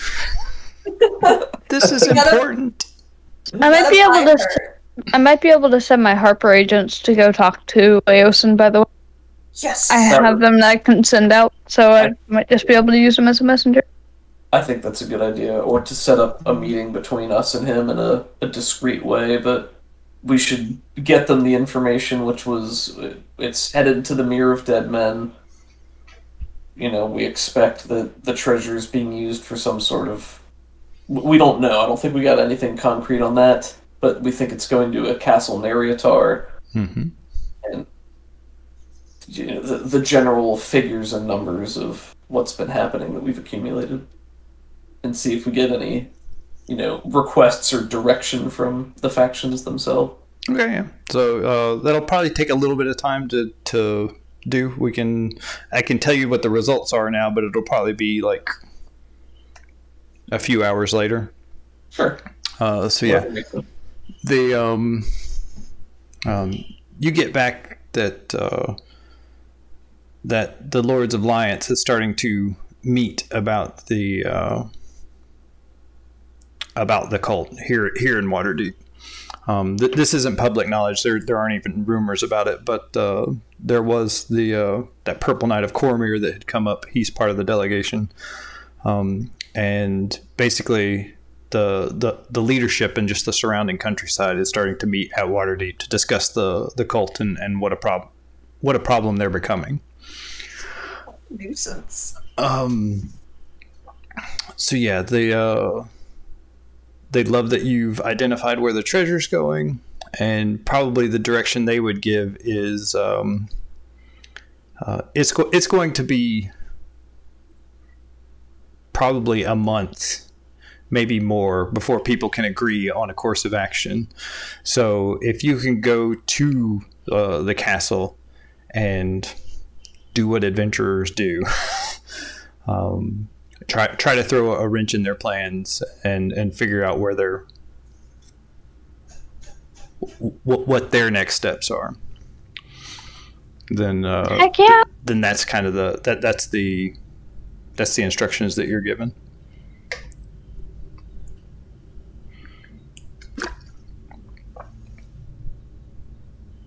Silence. Awkward. Taking some notes here. Right on. Thinking. Yep.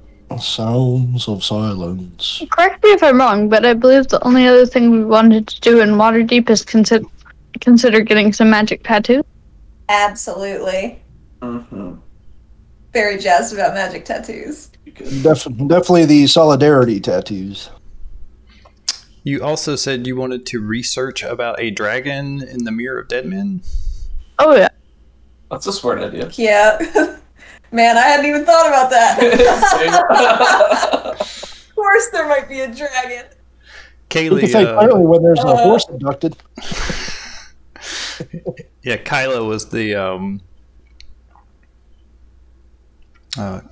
impetus for that. She said she wanted to learn more about it. I'm like, yeah, you can do that in Waterdeep. So Honestly, guys, what would we do without Kyla? Really? We would have died so long ago. That's not true. You guys would have been just fine. Like, we're hardy, but we're not smart. We would totally be stranded on an island somewhere. We didn't even get on a boat yet. filthy and starving. Yeah. Weren't we doing something with dragons? I don't remember. I don't know. Cast the lizard stick. All right, Miss Kyla, if you want to make an arcana or a history or an investigation, whatever role you think is appropriate, we'll say if you fail, you'll get some of the information. If you succeed, then you'll get a little bit more, and if you really succeed, we'll give you some more. Right. The DC is going to be probably 14. Cool. Oh no. Oh no! Do you get to add some sort of special thing for being a dragon scholar? Like, the cast Or something where like your knowledge checks on dragons have advantage. But I will check the actual details of that. I wasn't fast enough. I could cast guidance on her to add an extra D4. If that applies. You see. Is Dragon Scholar your background? Yeah. This might be. Or.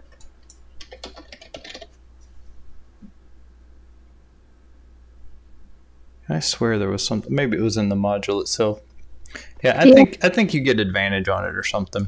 But yeah, Kobis, if you wanted to cast guidance to give her an extra D4. You have guidance.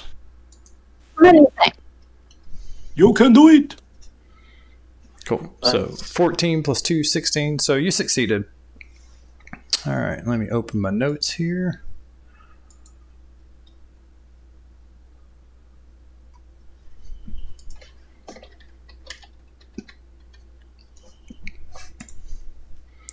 All right, there is...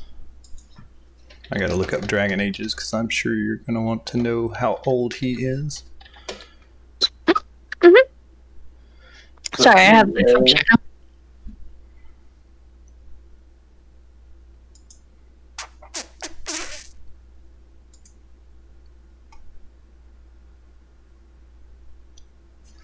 All right. This dragon has existed in the Mirror of Dead Men for 2 centuries. Oh, that's not good. Roundabouts. That's a good one. That's adult. He is an adult black dragon, and let's see, his name. It's known that there is a black dragon that lives in the Mirror of Dead Men, and it's his territory. Where'd my daggum notes go again?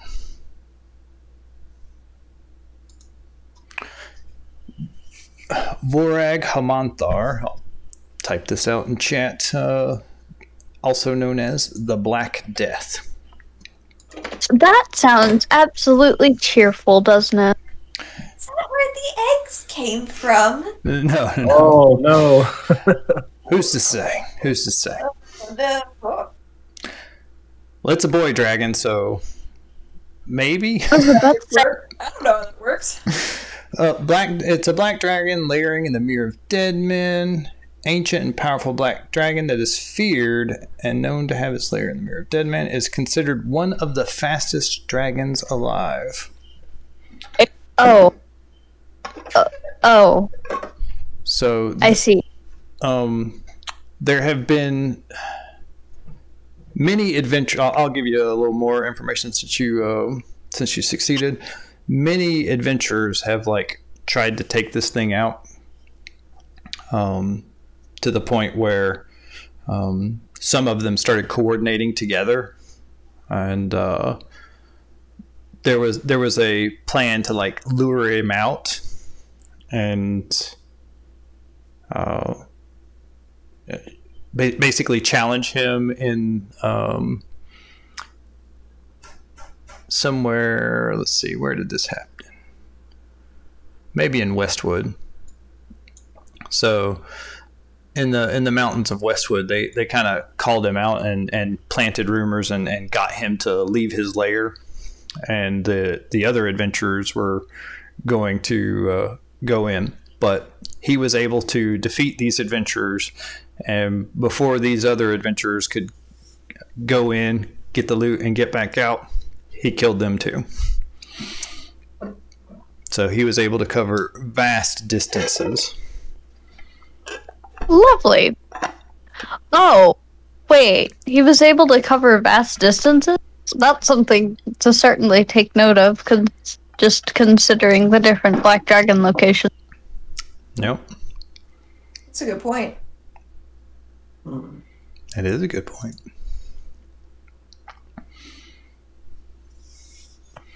Fastest dragon alive. But you're poring over tomes, and you talk to a few scholars in the library, and you compile that information. Cool. Why is he so fast? Does he have extra big wings, or is he just super speedy, or?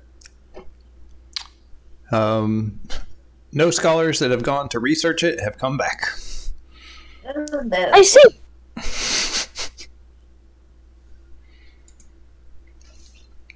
I just realized that the only reason I would want to go talk to this dragon is because I'm a scholar going to research it.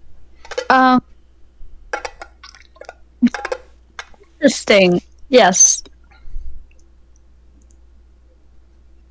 There you have it. Sounds pretty terrifying. Yep. Does not sound like something we're equipped to handle at the moment. No. Not yet. But with some preparation. And an army. And an armory. And an army. Does a summer home count? I'm going to call him Ham Death. What? He won't like the ham. It's just a Hamanthar. There you go, hamming it up. See, we try to, make light of the things that terrify us, and that thing would eat Yuri in a single bite. You can do whatever you want to on your last day on this earth. Hold up. The DM to Yuri. Hold But yeah, he's a big boy. You're not meant to go pick a fight with him, but I'm not gonna stop you. We can do it, guys. Oh, totally. This would be fine, surely. Not that they're twice our party's level challenge rating or anything. No, of course not. You guys are fighting. You guys are punching above your weight class anyways. I gave you max hit points. Yeah. See, I don't think that works the way we think it works. No, that seems legit. I don't know. I mean, Oh my god. the balance has been pretty good overall. Most of the important fights have been quite close. So what Doug's saying is, why shouldn't we go fight this dragon? Oh, Loose no. interpretation of what I said. A very generous margin of intention. Shall we go get tattoos? Oh yeah, magic tattoo.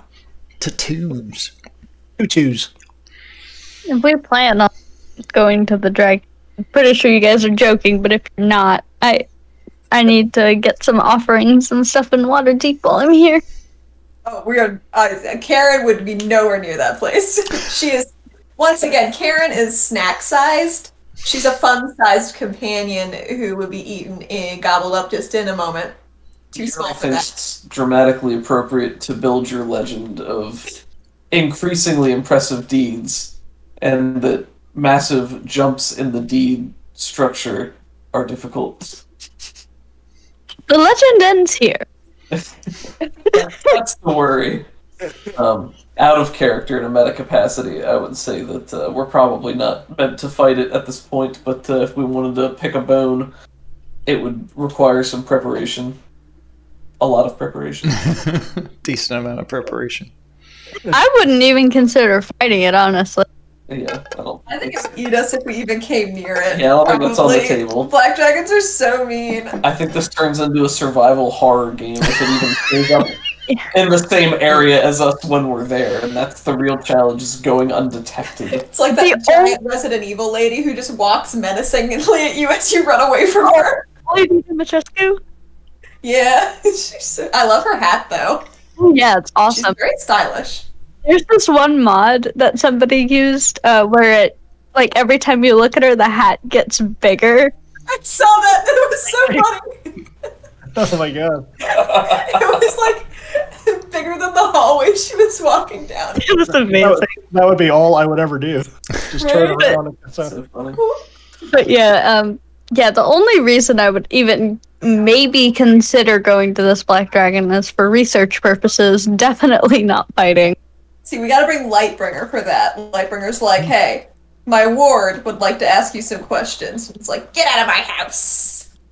See, Lightbringer has some bad experiences with a particular Black Dragon, actually. Oh, is it this one?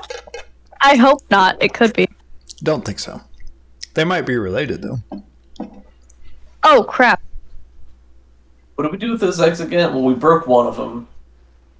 One of them definitely broke. I think we gave some to the Harper. The Harper. So. yeah, we returned it. Yeah. The Emerald Enclave. Yeah. Okay. That's right. And I stand by that decision. And they actually raised the eggs, and they would have hatched by now. Oh my. That's so sweet. You guys are mommies. Yay! Oh, that Lenathan's egg is also hatched, and I wonder if they're a happy family. I wonder a lot of things, actually, so. Alright, so you guys want to go get some tattoos, you said? Yeah, let's get some tattoos. Alright. So you make your way down to the docks district. You ask around for a couple of places and find this little tattoo shop in the docks district. And you go inside, and there's these there's several chairs in the back, a few different tattoo artists, and on the wall are these vellum and parchment and just strange designs, arcane runes, weird characters, all kinds of just different random drawings on the wall of things that some people either got or were thinking about getting. You come in, and there's this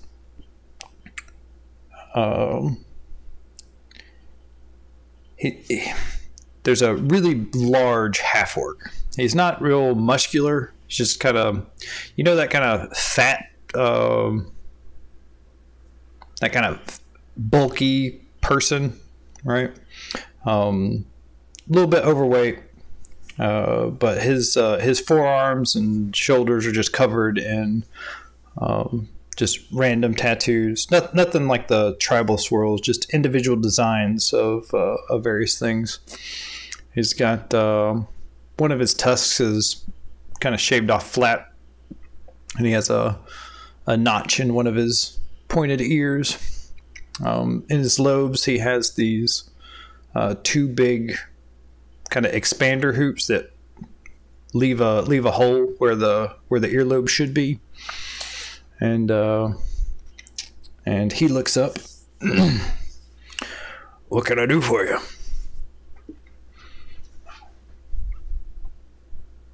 Yes, hello. We are the Defiant Dawn. We are looking for a brilliant and wonderful design to match all of our bodies with to display for everyone around.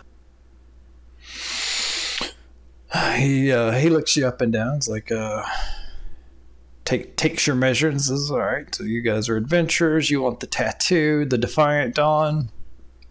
And he says, "Well, do you have an idea for the design, or is that something you want me to come up with?" Out of character, I'm looking to Allie and Kaylee for this. It's a smart play. Hey, you had an idea for tattoos, right? Did I? Oh, geez, I thought you did. Oh, well, You always do like a little sun, like peeking up, like over the horizons, like yeah, that's what I was circle thinking. or something. Like three lines in a column, and then a sun rising up over the horizon. Sounds nice. I like that. You want to add like a silhouette of like the members inside the sun. Karen wouldn't want to be identified. Well, it's a silhouette. No, this tattoo is going to mark you all. So just keep your shirt down, or put it somewhere people aren't going to see. Yeah, we can just make those right between the shoulder blades. There you go. And what'd you say, Kobis? I was just thinking what you were talking about, touching on the point of the silhouettes. We could just make the silhouettes like a solid black or something. Yeah. Or just it could be black, or it could be just the absence of the sun. But yeah, so he sketches some stuff out. Has some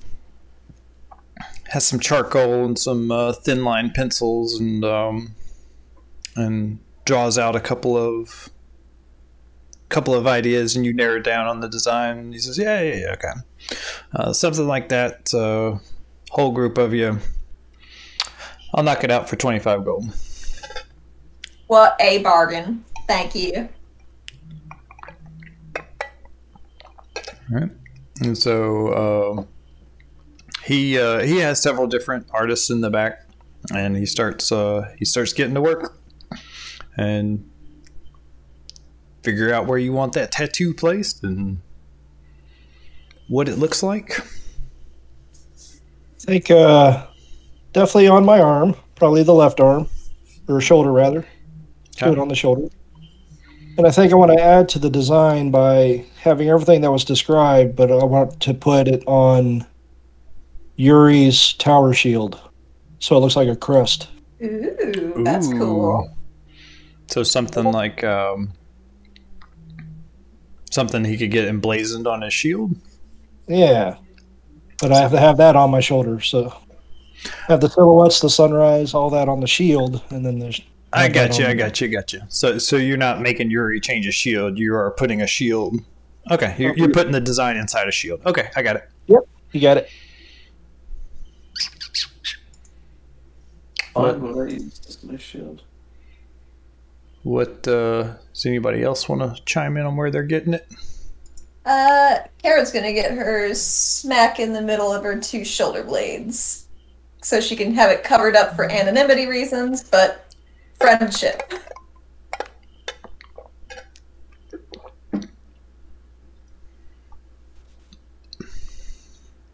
Kylo's probably gonna get hers same place that Kobis did, like on her shoulder. So it's hidden. I think it's smart to have it hidden. I was going to put it on the back of Yuri's hand. Oh. But I think it's Probably smart to keep it hidden. Yuri's going to put it on his frill on the side of his face. Alright. No one will ever notice. It's okay. Like, this symbol isn't known, so it's fine for now. But if you wanted to, like, keep infiltrating something in the future, then it would be tougher. So if you want to be bold and brash with it, I think that's 100% fine, because it doesn't mean anything to anybody yet. That's true. It kind of fits Yuri to be proud of that symbol, you know? Yeah, definitely. I think if he's going to get something emblazoned on his body, he's going to make sure that people can see it, because that's the point of a tattoo. To Yuri, at least. So yeah, the tattooing tattooing like human skin is actually pretty easy. The dragon skin's a little bit tougher. It takes some specialized tools to penetrate those scales and to get the ink to take. But he's a proficient tattooist and knocks out everybody's design. Ugg will probably just get his on his bicep, and yeah, Ia's on the fence about getting it. You're barely even in the group anymore. Yeah, she hasn't done anything since day one. I feel like I don't even know you. Who even are you? Always so sour when we're around. I've been here the whole time. Yeah, so We love you, don't worry. she might We're just fooling. she might just fade into the background.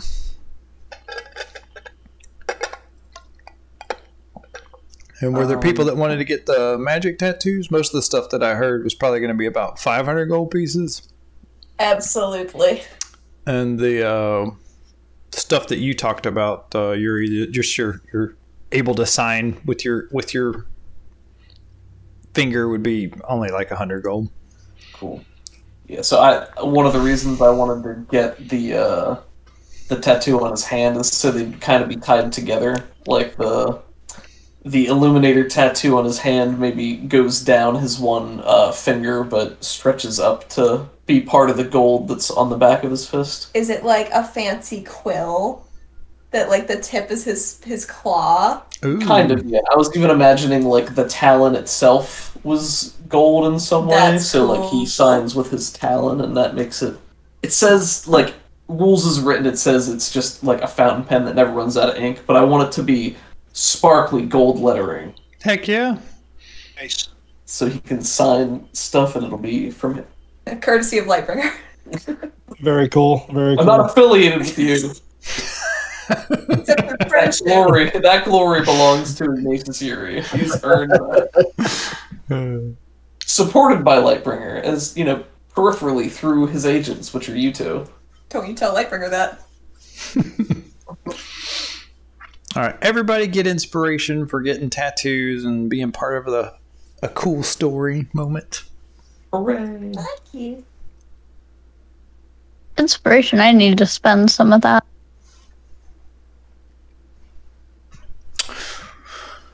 Is there anything else in Waterdeep you wanted to do? I had a tattoo idea. I I didn't know if anybody else was getting like magic tattoos. think If Yuri is, and it's only 100. Could like we have those sending stones, right? yeah. How much is it to like buy another one and crumble it up into tattoo ink? Actually, where did you get the sending stones? That's not ringing a bell, actually. I don't think we have some. Did we get sending stones somewhere? Let me do a search. Maybe in Did another somebody campaign? offer it? I don't Oh, see no. sending stones in here. Why was I thinking you had sending stones? I don't know. I think there was a tattoo that said something about it.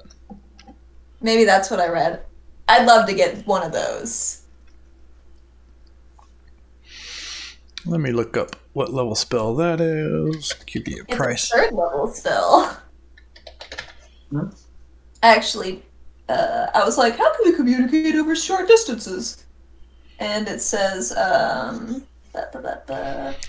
You can invest in sending stones, which allow for the casting of sending once per day.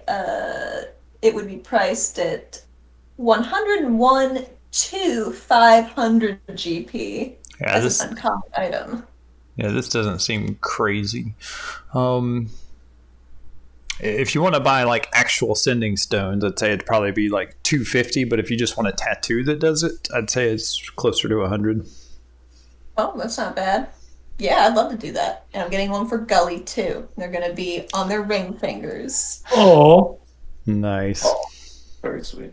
She grabs what she can reach that should be like the scruff of his collar, and she's like, "I'm not losing you again. We're going to get these tattoos right now." Yes, ma'am. Let's go. Alright, while you touch one stone, you can use an action to cast a sending spell from it. The target is the bearer of the other stone. If no creature bears the other stone, you know that fact as soon as you use the stone. That's interesting. So if ever he doesn't have the stone on this tattoo, then yeah. We'll assume he's dead or the finger has been chopped off. Fingers off, yeah. I guess his finger could be chopped off. That's a possibility. Yeah. She will not react kindly to it either way.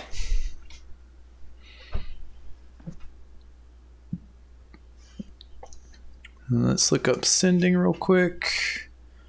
So you can send a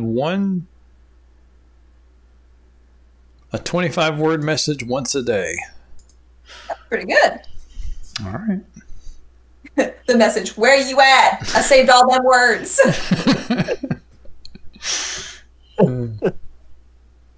Okay. I am going to wait on my tattoo, the magical one. Okay. I have a pretty good idea of the design. I might want to do like a full sleeve, but this will be later when we get more money. All right. Yeah, I agree. Mine's kind of expensive as well, and I don't want to. But like, we're here, I guys. mean, we have 920 gold We can in afford liquid it. cash and then another 550 gold in assets. So And we can work more days. I feel like we could probably sell at least 80 gold worth of our assets to top out at 1,000, and you guys can both afford it if it's 500. You guys deserve it. Yeah, definitely. Thank you. And let's see, how many people were here? 5 times 6 is 30. You also get 300 gold for being part of the caravan that came up.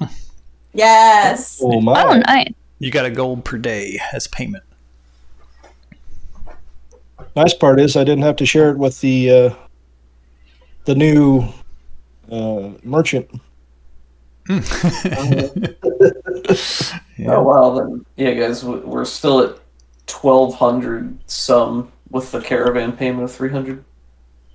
Go ahead, Kaylee. I think I'm going to use some of the money to try and buy Misty. Oh, You she's guys- a Hoard. She can't be that expensive. No, she should be very expensive. She's worth so much. Right, but they don't know how much she's worth. So we should still try to get her in a bargain, but she doesn't know how much money she's worth. We'll tell her it's a lot. She'll love it. Yeah, okay. We paid so many carrots for you, horse. Oh, wow. A normal horse sells for 75, but if you're offering to buy Misty, I'll let her go for 25. Oh wow! Okay, I'll get a tattoo then. Oh, she was worth 100. So I would like to have Misty sent to our summer home so she can live Yeah. peacefully and like a beautiful, beautiful mare what she is. She's our lawnmower. Nom, nom, nom, nom, nom. Oh, can we get some goats for there when we eventually go? Oh, we have to have goats, guys. Are you guys going to the summer home? It's right here. We really should. Do we have time with our job, though? It'll blow our cover if we go. If you all go, maybe. Ooh, I kind of want to see the summer home, though. Yuri is fine waiting with the caravan. Okay. If you want to take Misty down, let's say you take a Misty to the summer home so you can see it and stuff, and let us know about it.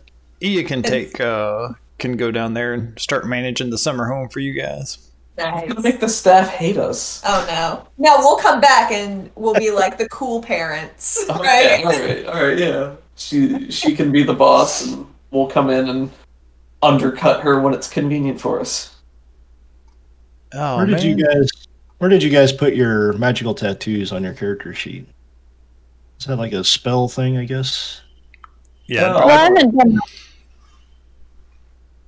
I'd probably just drag the relevant spell into your thing. And Thank you.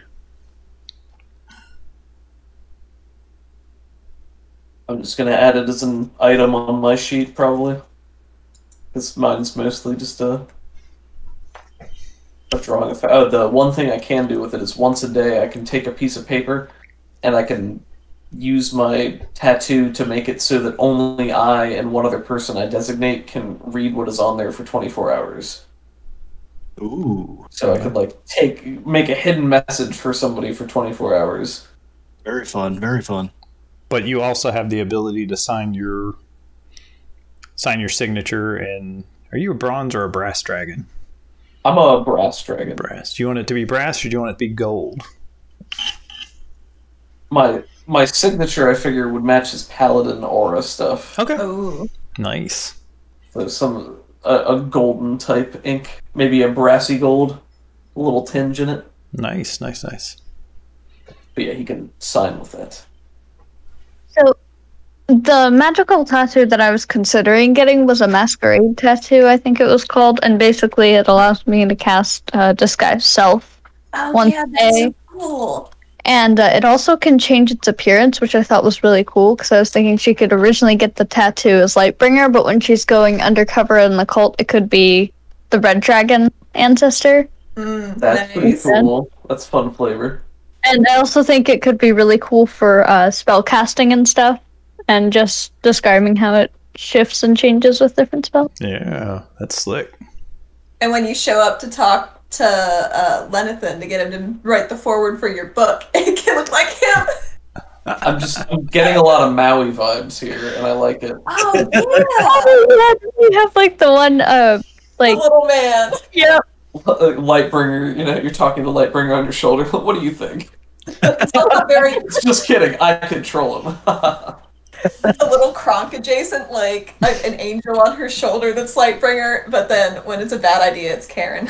Oh, I say we kill them, just take their money. Karen, get out of here. No, she's got a point. Yeah, oh no, got a point. no, he's got a point. All right. I think that's all the Waterdeep stuff. Would we be able to take a short restroom break? Yeah, absolutely. So was I getting the tattoo or not? I was confused about that. Yes, you should are. do it. You Yes, should you do it. are. You definitely should. Because he's already subtracted the funds. Oh, thank you. Listen, I've already got the ink in the well. And what was Kobis's? Did I miss that? It is the Coiling Grasp. It's going to be Oh, cool. It's going to be swamp vines that actually flower purple, and it's going to be a full sleeve that spirals down the arm. I did see the picture you posted in chat earlier in the week, and it was super pretty. Oh, that's right. I did see that. Very cool. And it's going to reach out, and instead of it says like tentacles or something, but I just want like vines that coil and grasp onto things. Do Very it. cool. Thematically. Can you imagine doing that as a giant toad? Yeah, with a tattoo. Ooh, will it still have the tattoo as a toad? That would be great. Then yes. Yes! Thank you, Eck. I love you. I love you guys too. We only have 145 gold in cash to our name. Nice. You know I how have we can not get some been- fast cash. I've not been following any of the rules for like how much it weighs and how much we can store because our sack is probably full of it. Well, we have a bag of holding. Yeah, our haversack. Yeah. That is true. And we have a pit we can just open up in the floor, That's true. dump our money in there. That's pretty cool. And that is 6 feet wide, I think, and 10 feet deep. Oh wow, I thought it was like 3x4 for some reason. Yeah. I did way too, bigger. but I just looked it up. I thought maybe. Nice. So she could have yelled in and it would have echoed. It's a better deal, to be honest.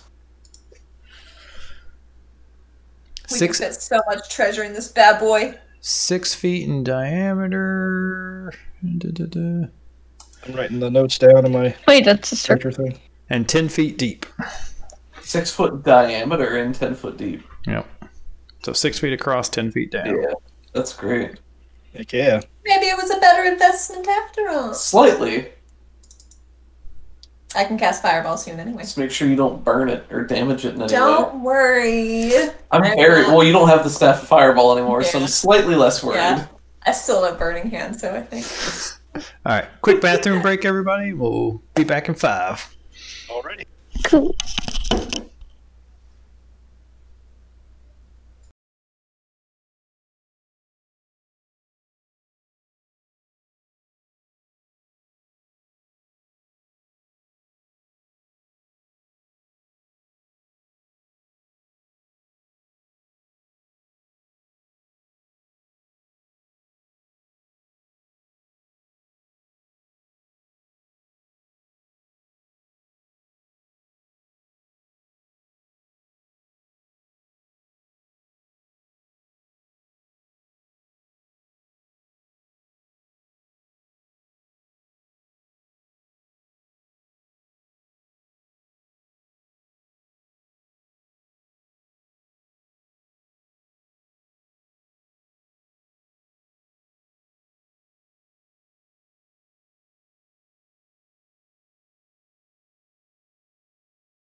All right, I'm back. Welcome back. I'm writing in my bio character sheet the notes from the rules on Coiling Grasp. Sweet. If we ever need to reference that. Sounds good.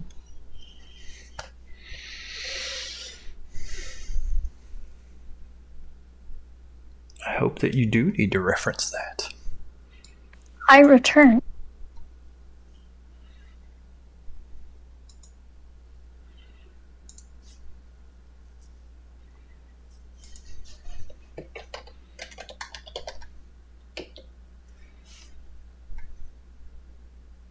That black dragon sounds scary. Who, the Black Death? Oh, he's a teddy bear. I'm sure he is. Bring out your dead. See, all of these dragon scholars went to go research this guy and did not return. So, like... Probably because they're hanging out with him because he's so cool. They're probably just still studying, that's all. Yet they had a lot to learn. They did. Oh, no. Like, They got a first-hand experience with a acid breath weapon, actually. yeah, they got to learn things like how much volume does a liquefied human occupy, and Oh, goodness. That just sounds... Maybe they didn't do it right. Maybe they didn't do it right. That's all it is.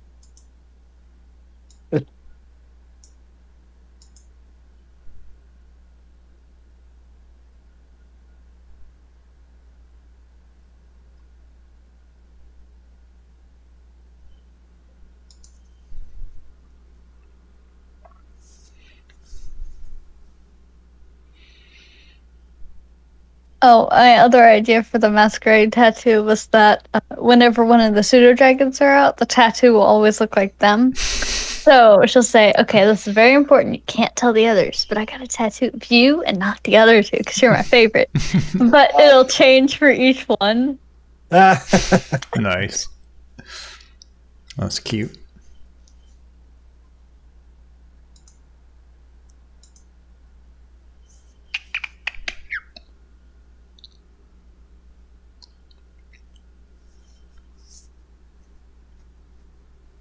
I'm gonna grab a drink real quick.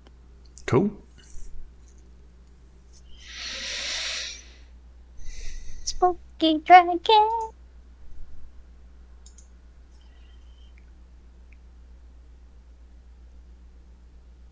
Sometimes I forget, like, which ones are the roads and which ones are the rivers, just depending on where they are. The solid squiggles. Yeah, you'd think those would be the roads. No, those are the rivers. Roads are straight. Rivers kind of flow with the terrain and curve around.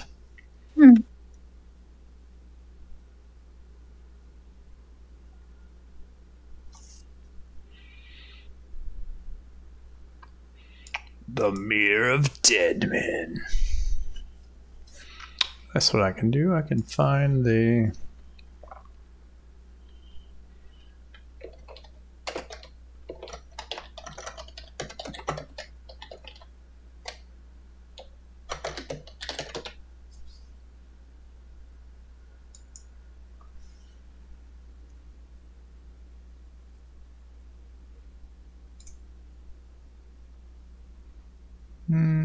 no.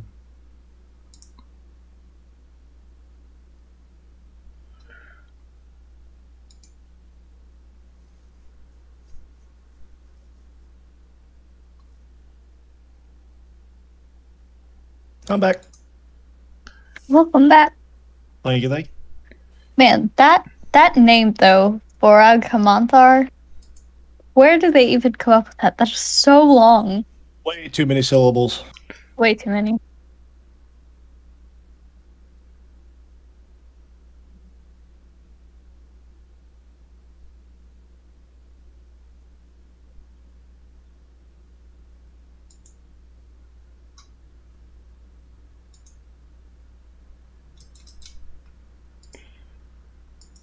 All right.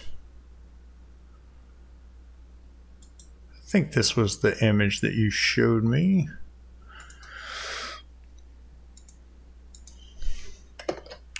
Does this look familiar, Kevin? That's it?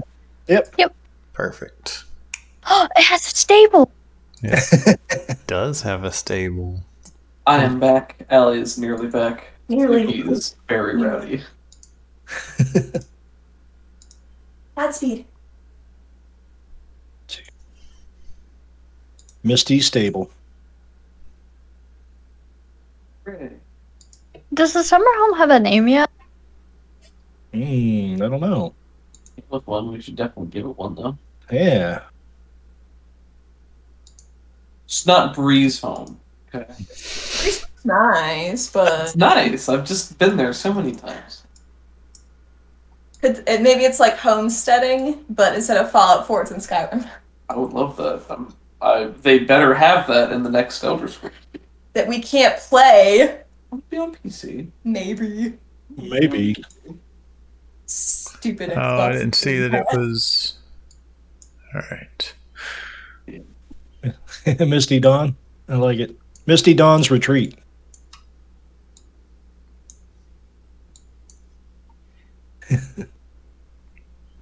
All right, I gotta count these grid lines somewhere else.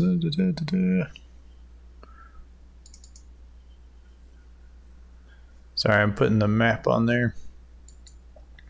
1, 2, 3, 4, 5, 6, 7, 8, 9, 13, 14, 15, 16, 17, 18, 19, 20, 22, 23, 24, I think. It's probably 24.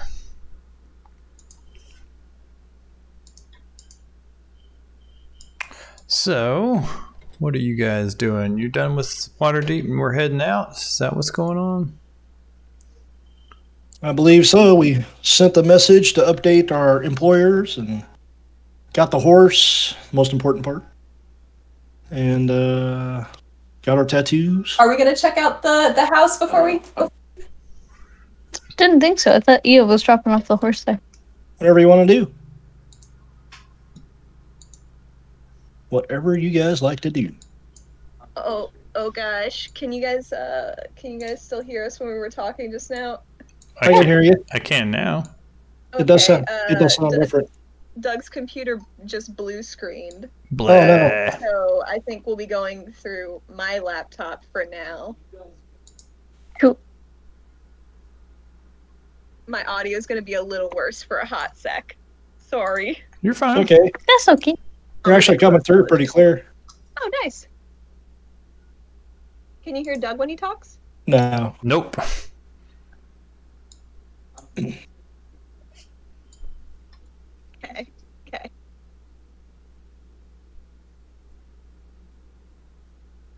Well, Doug says, please continue. He'll be along shortly.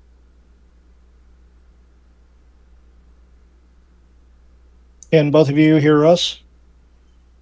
I can hear you guys, but his computer's just tanking currently. It's coming around though.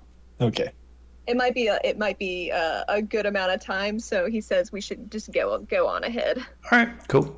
I was just working on the little map there. Okay, so you all are meeting up at the or the north side of Waterdeep and heading north. Open my notes back up.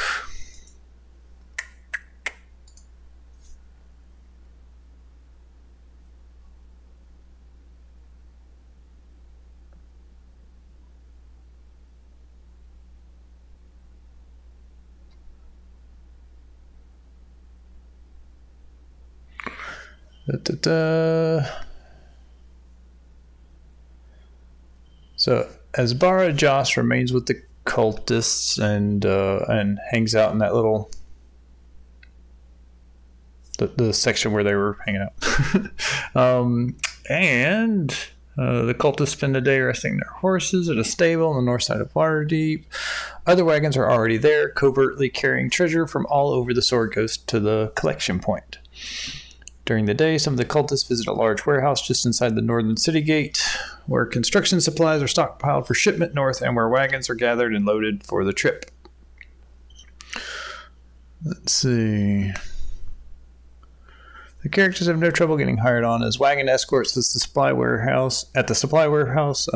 Unlike in the caravan, guards are not hired by individual wagon masters, but by the High Road Charter Company, a consortium of guilds and noble houses partnered with Lord Neverember, a human veteran named, I changed his name to Alfred Furhue,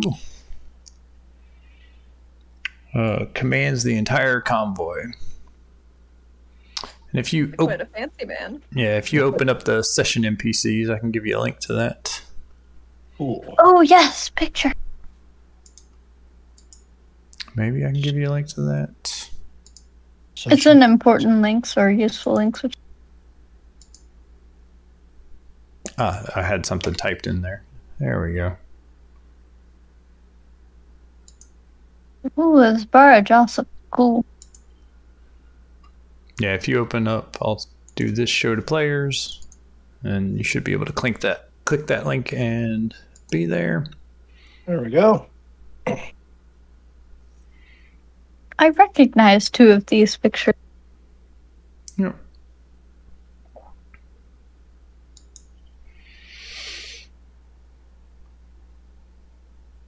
So Jamna Gleamsilver is still keeping an eye on the cultists, and some of the cultists aren't very pleased to see Mr. Yuri. Oh no. No. One of the females in particular gives him the stink eye on the way up, but We're going to do some fast forward traveling here since we've done road trips for 60 goddamn days.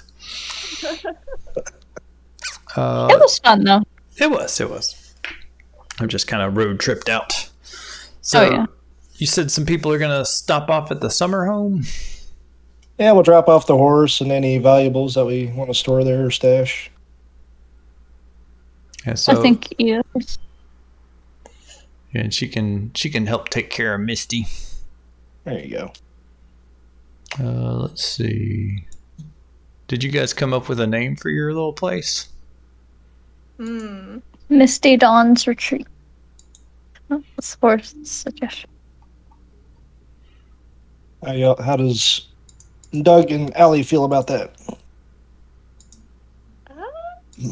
Doug, how do you feel about the Misty Dawn Retreat for our summer home? He says, sounds good to me.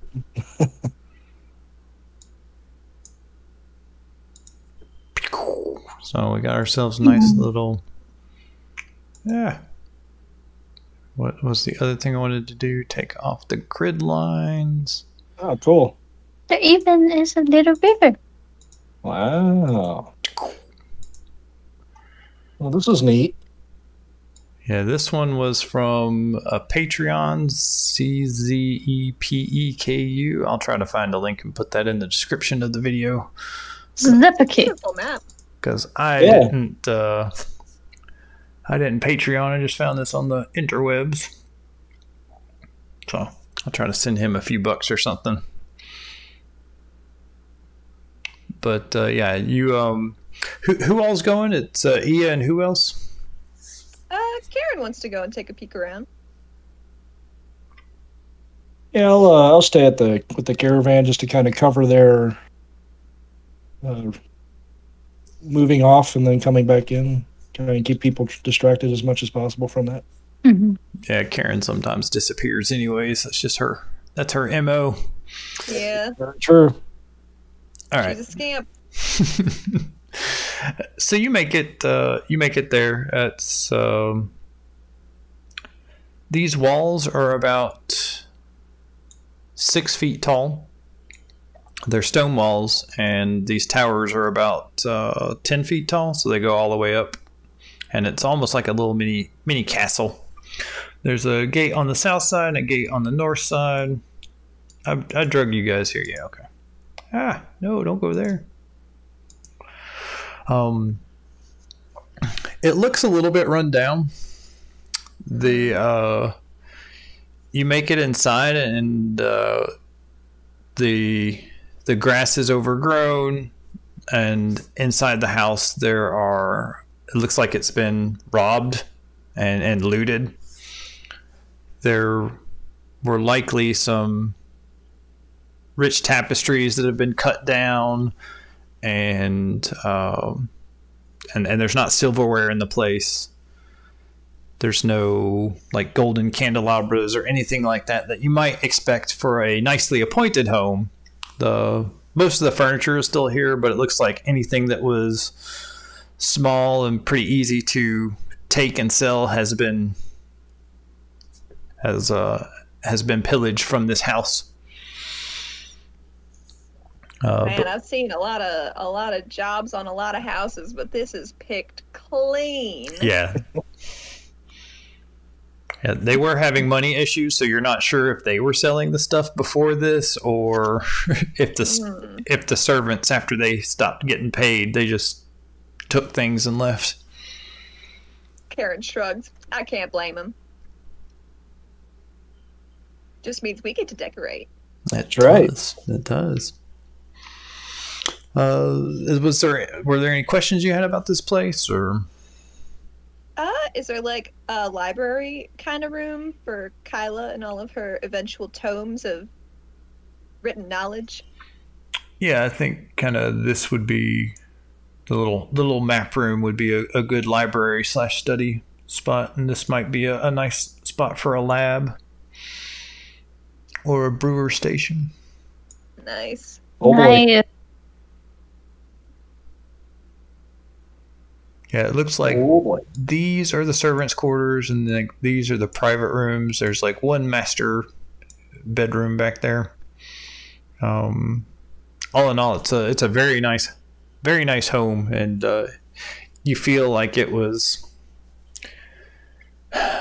like you were supposed to get 5,000 gold, and you could buy a place like this. But if you bought a place like this for 5,000 gold, it would be well furnished. So you kind of got a little bit cheaped there, but it's nicer than any place you've ever owned. So the location. Yeah, the location is real nice. There's a stream that feeds down into the river that's nearby, and I think it also has it's close enough to be considered a beach house. So you're on the shore and will be able to get on your pirate boat. Ooh, how many acres of land does that place have? Appropriate. This is fair. I was just wondering if there was like if we owned anything outside of the walls, or it's kind of nebulous. Whatever makes story sense. This is outside the borders of Waterdeep. It's kind of in the wilderness just a little bit. There are a few other houses that are like this that are in the general area. But you do have to worry about monsters every once in a while. So we need to be hiring some staff in the near future. Yeah. When we are away. Yeah, he is fine to watch over Misty and stuff like that. But if you leave this place for a year, then they'll be dead when you get back. Oh no! I'm gonna retire here. That escalated quickly. Cool. All right. Well, moving right along. So you drop off Misty. Misty seems to very much appreciate the nice house, and she has a lot of room to run, and she doesn't. But she has it. But she has it, and yeah, she just she thanks you very much, Kobis, for all the kindness that you've shown her, and just you saved her life. So yeah, I'll give her a little hug and rub on the head. I will see you soon, my friend, at our home. Yeah, she nuzzles her big snout into your shoulder. Feel free to eat the alfalfa and overgrown grass. Yes, sir. And with that, you part ways. Heading back to the caravan. It doesn't take too long to peel off from the caravan and get back. They were stopping for lunch, so pretty much you just went on a walk out into the wilderness and come back without one more horse. Cool. Pretty cool. You got it into this map into there. Roll20. Oh yeah, Roll20 is real slick. Makes that stuff super easy.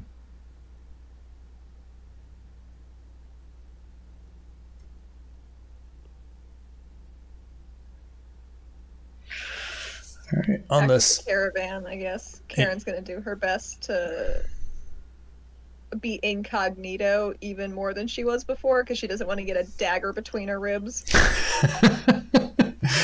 Is there anything you're wanting to do before you make it to the roadhouse? You guys had talked about just attacking this entire caravan, which contains some good merchants and some cultist merchants. I think that was a passing fancy. Okay. Like, wouldn't that be nice? That's fair. All right. Well, then on the 7th night, the convoy camps on a hilltop from which characters have their first sight of the Mirror of Dead Men. So, hey, Kobis, you're getting a little homesick. A little stomping ground. Mm-hmm. Oh, I am so excited for everyone, and I'm just saying this in general to anybody nearby. I can't wait to show you around. You're going to love it. It's going to be great. Wait, Kobis, you come from a place with dead men in the title? Oh, yes, it's fine. Don't worry. You just avoid them. They're boring conversations anyway. So yeah, you camp up on the 7th night, like up here, and you're looking out over this massive swamp. There's a thick layer of fog that just kind of lays across, blankets over the muck and the mire, and these craggy willow trees, cypress trees are their heavy branches are just drooping down. It's a chill tangle of trees, brush, boggy ground, standing water, reeds, and cattails stretching farther than the eye can see. The rest of the trip is within sight of the mirror. And you finally... Cypress trees, sorry. You finally make it to Cardath Roadhouse on the 10th day. I think these numbers are wrong, but we'll just put that there anyways.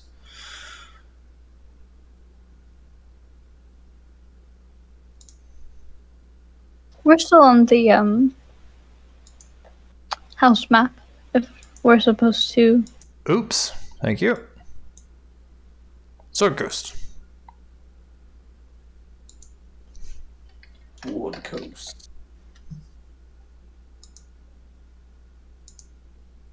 No. I am back now. I apologize. Oh, you're Welcome fine. in. Sorry you're having computer troubles. They're the worst. That's okay. It's They are an old constant. pile of crap. I just need to wipe it, or better yet, get a new computer. Oh, God, every time I hit enter, it does that. Cardath Roadhouse. So that is a roadhouse that goes right up. It's kind of butted right up against the hills before they get to the mountains. Is there anything else here?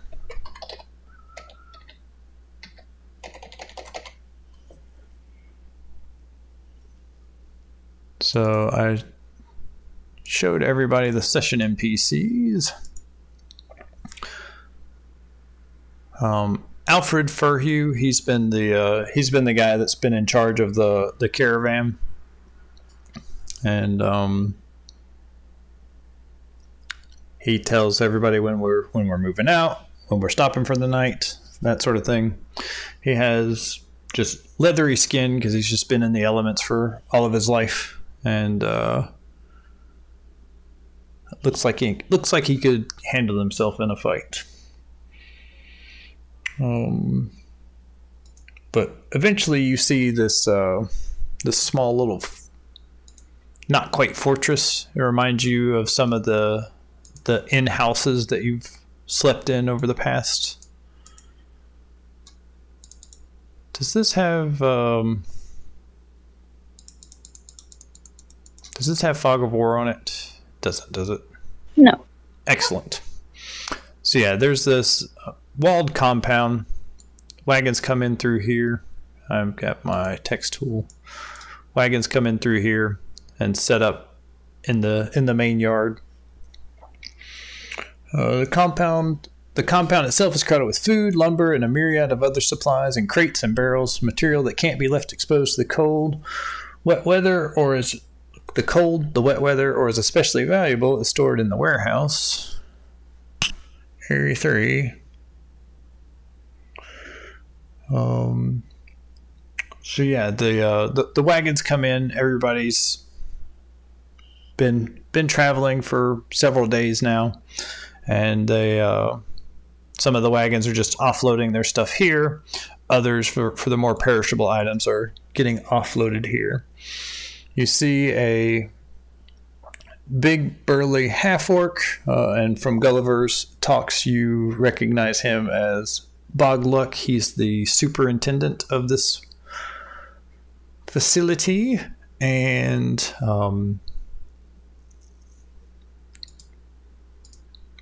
one of the things you do notice on his hip, do you remember those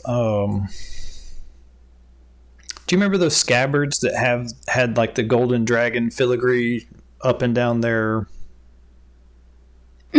This was from session 3 or something. So we have those. I think that might be included in our pile of items that are worth stuff. Yep, and it signified that they were kind of a lesser officer. It was like a badge of honor among the cultists. He happens to be wearing one of those. And as wagons start coming in, he's basically just directing wagons to come in, put their stuff down, and as the wagons start unloading, he goes inside the warehouse. This is Bogluck, you said? His name is Bogluck. Bogluck. Brutal, but fair. The half-orc superintendent of Cardoth Roadhouse. That's the man. The legend. Let's not get ahead of ourselves. You know Victor Steele. No. So yeah, Who is? a couple of places. I'll just call these out. You get a pretty good lay of the land. Stables down there to the south. What else? Can you see the 5s and the 6s and the 7s, or is that just on the GM layer? That's on the GM layer. GM layer. All right, time to put some stuff in the token layer.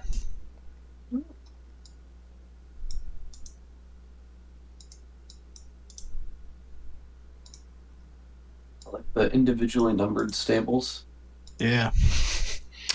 Those are actually, I think number 5s are rooms. But there's a straw on the floor for some of the crappier rooms down below. The better rooms are up high.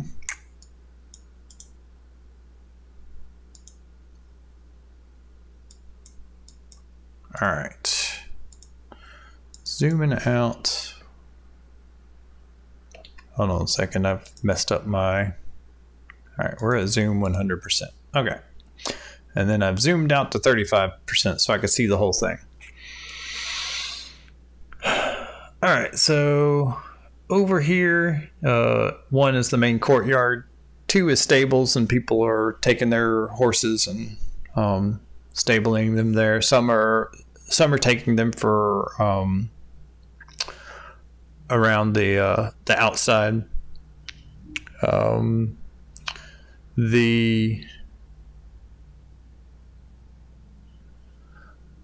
If you see a 5, that is personal rooms for just random people. You find one and can set up shop there. What would you like to do while the unloading is going on? Not be suspicious. Whistling nonchalantly. Hiding out of sight. Just a kid points at a random person who didn't even know search. It's like, what do you mean I'm being suspicious? I have no idea what you're talking about. So do we have a gauge on what our instructions are going to be at this point, or are we waiting for like another gathering, or?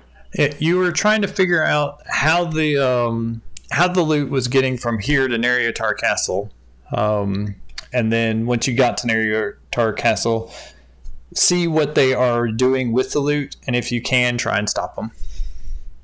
If you get there and it's like it's too much, bail out, and we'll have Harper agents take care of it. But right now, that the leadership is trying to convince people that now is the time to act, to unify, and go hunt down these jerks with these dragons that are causing all kinds of problems. I think Kobis will... Sorry, go ahead, Doug. No, you're good. Please continue. I think Kobis will ask the Moon Elf merchant that hired him, Jewel, say, would you excuse me for a moment? I just need to step away for just a quick, brief second. Yeah, and she nods. And I'll kind of nonchalantly go over to looking around and be as coy as I can here. Be like, Yuri, they're kind of eyeing you, man. The baddies that we are listening to, and I'm whispering, they're kind of watching you. You got to be careful, okay? Okay, bye-bye. Good talk.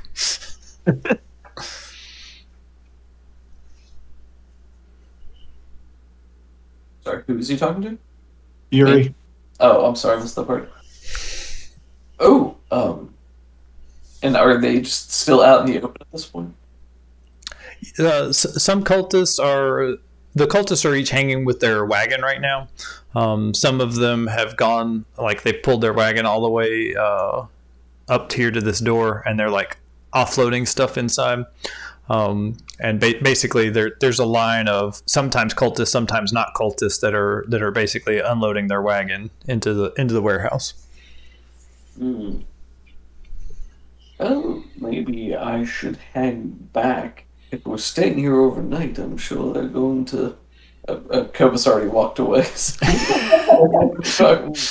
Now, if you start talking, he'll stop and turn around. Like, oh yes, okay. Kobis has no idea what he's doing with this. His best. Maybe we should try to get everyone together and find out what we should do next. But Okay. Covertly. Yes, of course. Yes, the covertly is a very good idea. Let's do that.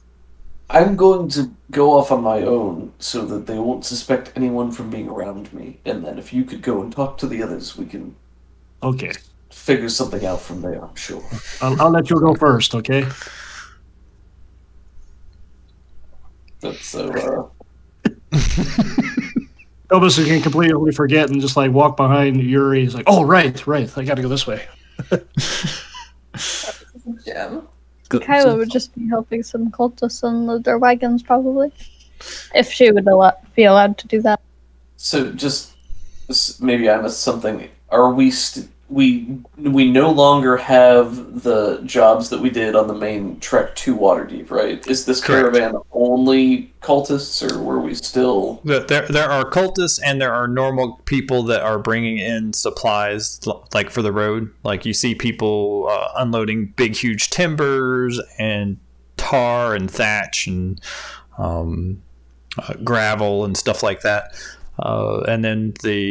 But there are cultist wagons intermingled.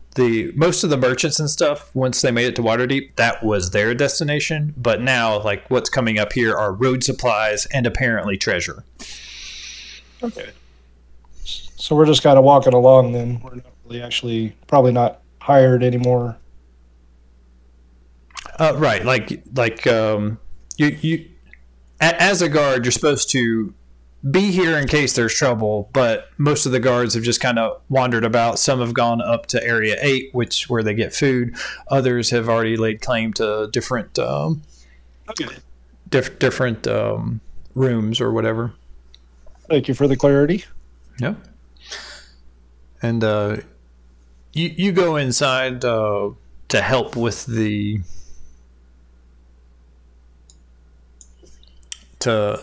to help with that stuff, Kyla, and you see Asbara Joss speaking with Bogluck. When he sees you carrying one of the crates, he just waves you over. Oh. Yeah, she'll put the crate down and walk over. And he's like, "You don't have to worry about that. We have underlings for that." He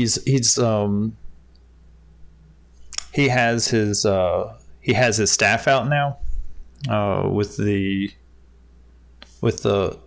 glowing red crystal on it. It used to be Miss Karen's. Oh, Isaac, get it back. And as you can see into this area, into Area 4, it looks like this door has been opened, and every time a cultist comes in with one of their crates, he's directing them back into that room.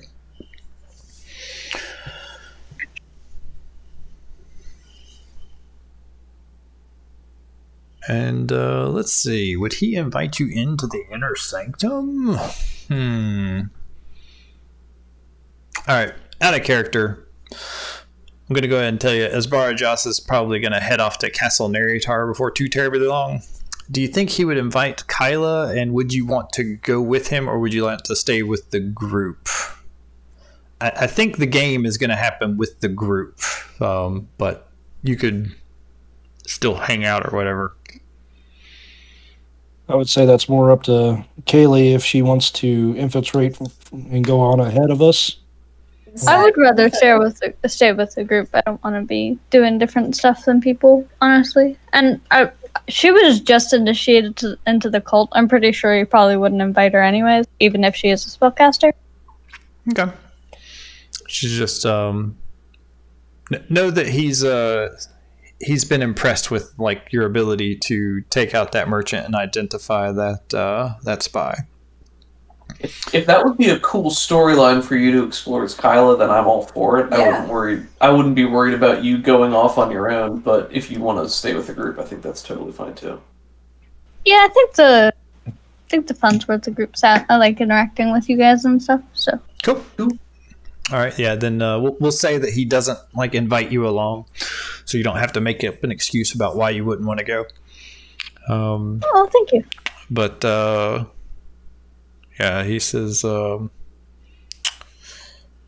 shouldn't have to worry about this manual labor. Someone of your caliber, it's beneath you.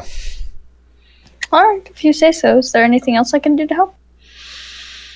No, it's this will be taken care of. Don't you worry about it. All right. Then she will excuse herself and leave and just head back out to the main room, I guess. All right. So yeah, you're back out in the courtyard. The wagons continue to get unloaded. Eventually, Kobis collects everybody and gets everybody into a room by themselves. Hey guys, I think I've been seeing some strange looks towards Yuri over there. I think maybe we might be found out. I don't know. Well, we've kept this under wraps as long as we can. And here we are on the edge of everything, and we know that they're going deeper into the swamp. Why don't we just, I don't know, take him out before he can leave? Yeah, why don't we do that? Okay, sounds good. Ambush the wizard? Maybe. All of them, why not? How many, like, cult forces are there at this point, Ek? Right now there are probably, let's see, I was thinking there'd be 4 to 5 wagons. Maybe, let's see, 4 to 5 wagons, and then there's like 1 merchant, and like 2 to 3 guards each. So we'll say 2.5 guards. So we'll say 3.5 times 4. It doesn't do that. Can I just say /roll 3.5 times 4? There we go. About 14 to 20 cultists. If you're including Bogluck, that's not in that number. Asbara Joss isn't in that number. That's just kind of the menials. And Drake is probably a little bit special. Other than that, it's so 14 plus 3 kind of serious targets. The only issue with attacking them is the rest of the guards would think by default it's like, hey, you guys were guards and now you're just attacking random merchants as far as they're concerned. It would just be a little weird. Like, you can definitely do it, but if they don't have a whole bunch of cult paraphernalia, then you'll have some splaining to do, and the story could get weird. Show them my ring. No, it's fine. I have a pass. It's fine. Special business here. Nothing to see. I just murdered 20 people. It's cool. I got a ring. I don't think they're going to let me, follow them any further than this. So if somebody wants to skulk and follow them through the swamps, that's fine. Otherwise, it feels like this is the end of the line. I would agree. Suppose we could go to my tribe and ask them for help to, take out the bad guys. Well, oh, you're from here. That's right. So we could go and ask your tribe if they know where this castle is, right? Ah, yes. You are very smart, I see. This is good. I like this idea. And puffed out his chest at the compliment from Kobis, because he thinks Kobis is much smarter than he is. Kobis, you used to live here? Yes. You know where the castle is? Would I know that, Ek? You don't, but Kyla had done research on it and figured out where the location of it was. Okay. What if they just what if Yuri just like went around and he followed the wagon from kind of further behind, so they didn't know he was following them, if that's possible? What wagon are you following? Like, once the cultists branch off from the actual road workers, if he followed... Yeah, Gulliver says they bring the loot here, and then that's it as far as he knows, and somehow they get it to Naryatar. That's the rumor. He doesn't know for sure. And then, like, after this, they usually head back and wait for the next load at Waterdeep. So we have to do something while we're here, or it's going to be suspicious if we stay here before or any longer than everybody leaving. Yeah, but people are going to be here for like probably a couple of days just to let the horses rest, and then the caravan's going to depart back south. Some people, like the work crews and stuff, switch out at this point, like the people that are actually building the road up the way. Try to gather some information about the road workers here. If we're not leaving for a couple of days, that gives us time to get everything situated. Learn a little bit more. What do you think? I mean, are we learning just not who to murder? Is that what we're doing right now? Basically, yeah.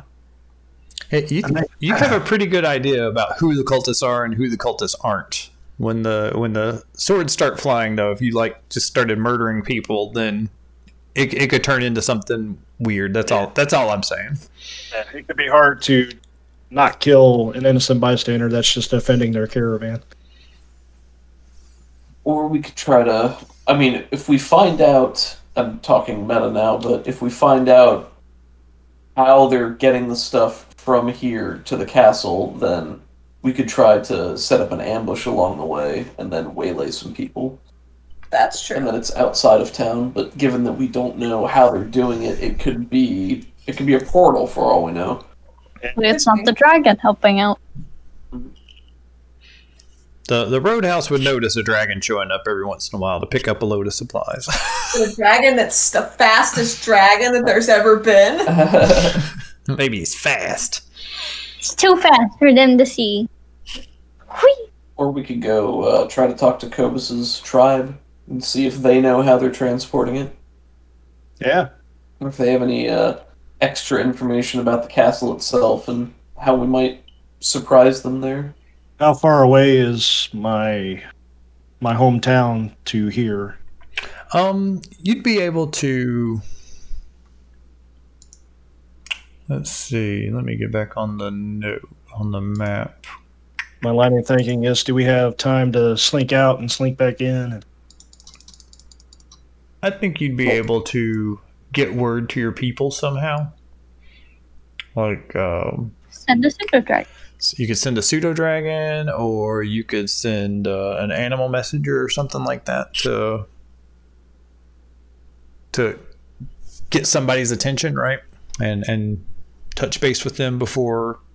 It'll probably take you a few days of tracking through the swamp to get home, but you can probably get a message out to people to see. I like the pseudo dragon idea. Maybe I send.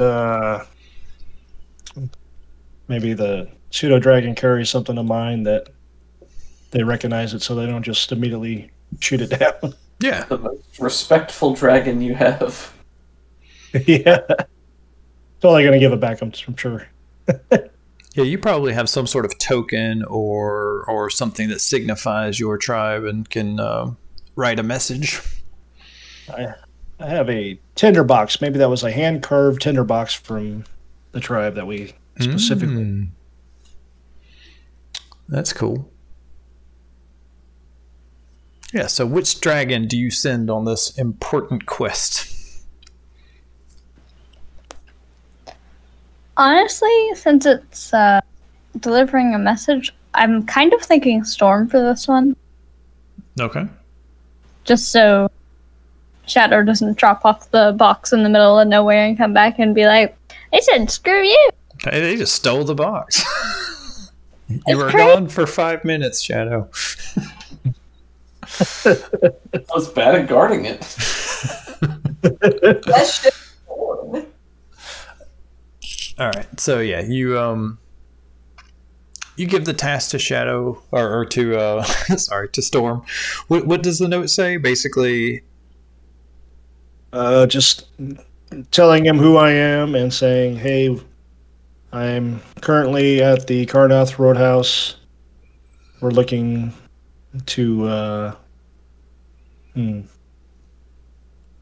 looking to get some inside information on where the said castle is." Yeah, I think that'll do it. And maybe I promise Storm, said, "Look, you deliver this to the village, and they will give you very good eats. They have very delicious foods." And I'll write on the note to say, "Please feed the dragon." all right. So yeah, you send the you write the note, put it in the tinderbox, and send Storm on her way.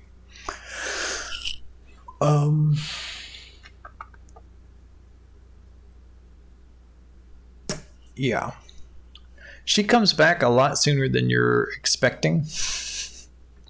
But she has a note that's been written in return. And basically it says,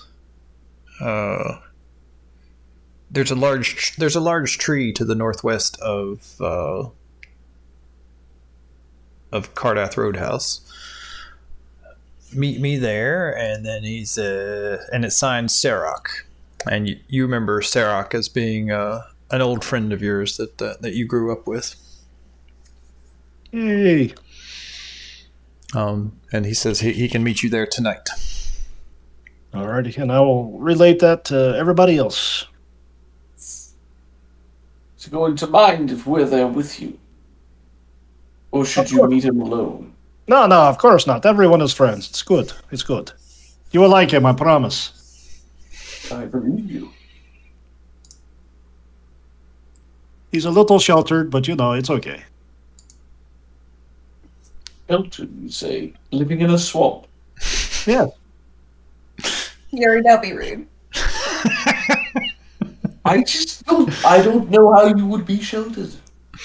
That's all I'm saying. Like how you would find shelter in a swamp? Well, maybe that as well, but...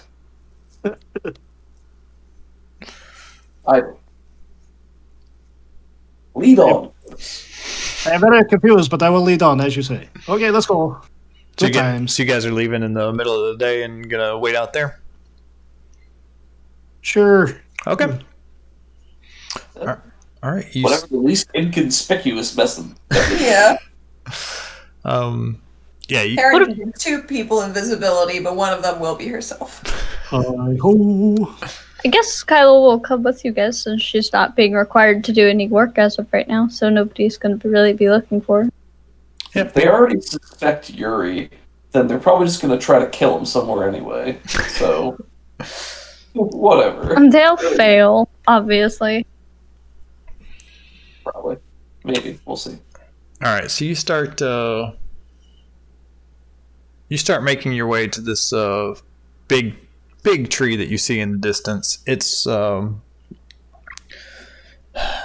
just a willow tree that it'd probably take 4 or 5 of you to like chain hands to get your arms around the knotted trunk. There's these bulbous kind of growths that are bulging under the bark. They're not pulsating or anything. It's just the tree had some sort of disease that's just been eating away at it for a while, and it's got these just huge knots on it, almost like tumors.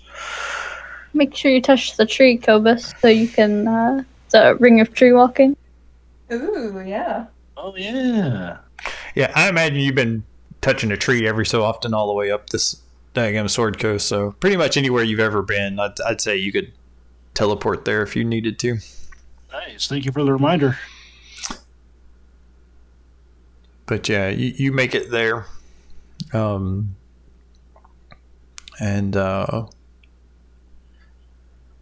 It's to get there, it takes a while, and you're at times you're wading through this waist deep muck. Kobis seems happy. Everyone else not so much. The walking through this mud turns the brown water black as the brackish stuff from the bottom just seeps up to the surface. You see, while you're walking, you do see large snakes, crocodiles, and everyone that doesn't have scales is getting eaten up by mosquitoes. Kyla is going to cast Fly, so she does not have to walk through this much. Karen casts Stand on Yuri's shoulders. See, didn't I tell you this was great? Oh my god, I am so happy to be back home. Yeah, it's lovely. Ow.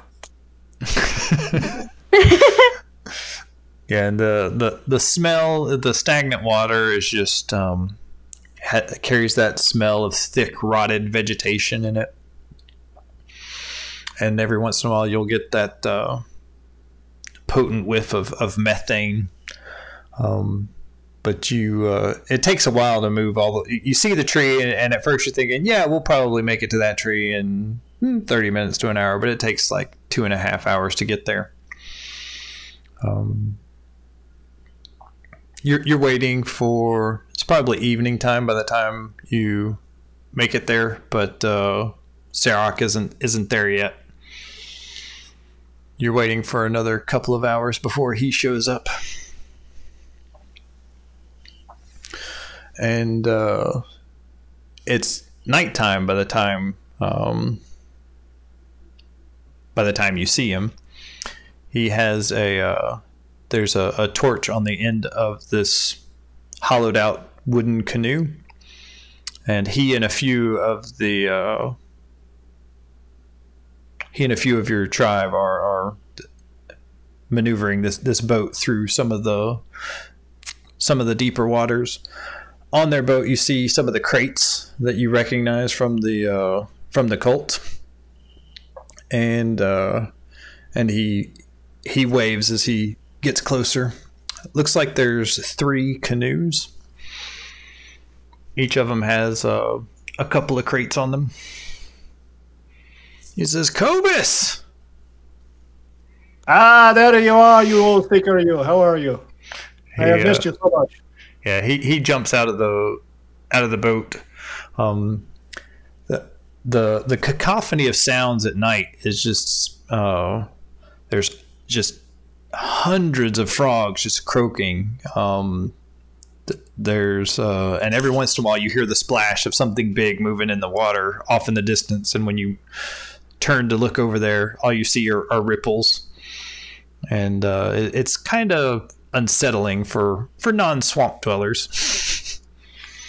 But Sarok leaps out of the canoe, throws his oar back in the boat, and just wades the rest of the way to you until he's up on the dry land that's near this big tree. He says, "You are a sight for sore eyes, sir." And he gives you a big hug. Yes, you as well. I'll hug back. And then I'm going to step away, burn a spell of speak with animals, and be like, please, could everyone around just shut up for a minute? I'm trying to talk with my friend, talking to the frogs and the mosquitoes. Kobis lets out these couple of croaks and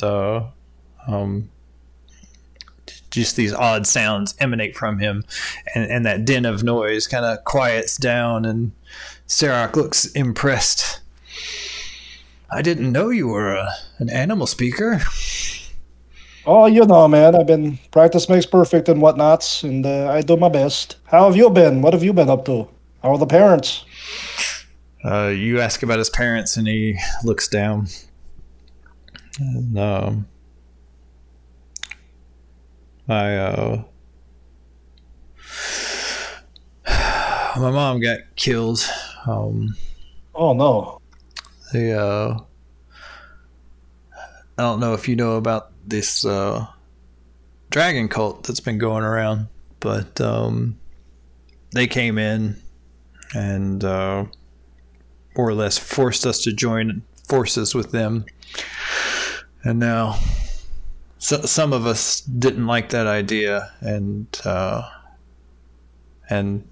they allied themselves with the cult allied themselves with the bullywugs, and he spits. And those bastards. And she was one of the casualties. Oh, I am so sorry, Sarek. Yeah. Give him another hug. Yeah. What about our leader, Poison Gaze? Is she okay with this? How does she feel about the cult? She didn't. At first, she didn't like it, but after they allied with the bullywugs, she's 100% on board now. Oh. She's kind of the leader of the Dragonborn troops. Oh no! But this is most disturbing. We have been following the dragon cult, as you say, this entire way up from my travel south. This is actually the reason why we came here, and to ask you where the heck they were going, and from here, and how they were transporting their goods. And he points over at one of the crates, and he's like, "We're going to the castle. We live near there now." Oh my, this is not good at all. Will I be welcome? I mean, of course you'd be welcome. And my friends here, are they going to be okay? There's cultists come and go. They're not really the Dragonborn will probably just, and the bullywugs will probably just think they're cultists. So long as you just stay out of sight of leaders, I think you should be fine. Okay. This is good. Thank you for your advice. So you're here to kill the cult then? We are here to undermine their efforts, to say the least. If we can get rid of them, more the better. And we've been doing a pretty successful job. Yuri, please tell him the tales that you have achieved with our group here.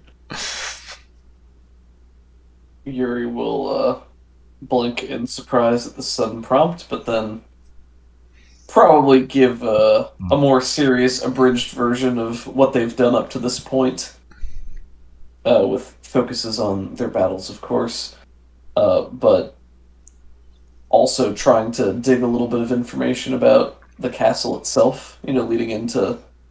And we'd certainly like to disrupt anything going on here, so whatever you can tell us is going to be useful. Says, well, we bring the boxes in, bring the treasure in, we take them to a certain room in the castle, and then and other people on the inside take it from there. Some of the loot goes to Vorag. I guess he would say some of the loot goes to the Black Death. But most of it goes inside the castle. What do you know about the Black Death?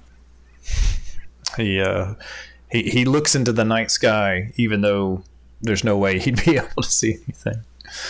It's a very powerful dragon. And he starts more whispering about this.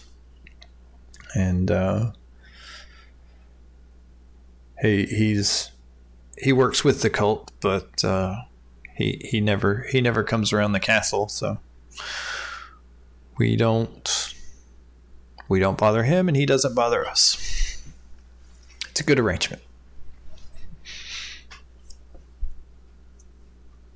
Do you think there's any reasoning with Poison Games to perhaps separate the ties from the cult and see that our tribe can be free from their whims and wills?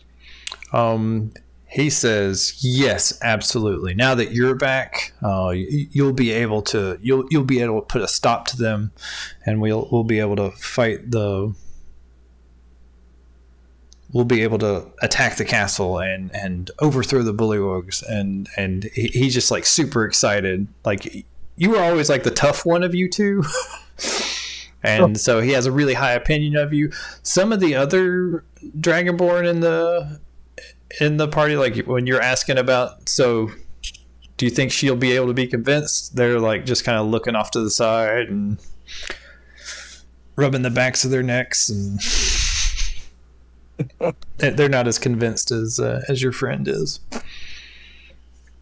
And I don't think it is worth the try, as long as my group here, the Defiant Dawn, is what we call ourselves now. That's a glorious name. Thank you. We have very creative people in our group, and we must do the best we can to take over the bullywugs and whatever, and formulate the plan first, I think. Yes. And he gets back in his boat and he gestures for other people to come in. And you can split up among the boats. One thing, Kyla's gonna ask Sarah. I was wondering, you know the most about the cult status here currently in the swamp. I am currently infiltrating the cult. They see me as one of their members. What should I do to help? To help what? I don't understand your master plan. He looks really excited. Well, if there's going to be fighting, then where should I be? What? Is there anything you need, like information? Or? Out of character, I'm still confused. What is it you're asking this guy? Basically, she's saying she's, asking if there's anything that she specifically should do in advance. Can you give me an example? It's not important. Just never mind, I guess. Yeah, like in advance of attacking the castle, or in advance of what? It's not important. Just move on.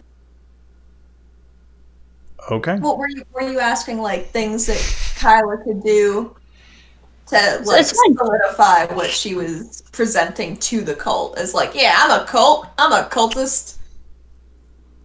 It's fine. Just move on. Pretend it never happened. All right. Well, we'll move on. Yeah, but he looks super proud to be a part of any plan you have. He rows his boat a little bit faster, and he talks animatedly with Kobis and gets more of the tales out of Yuri.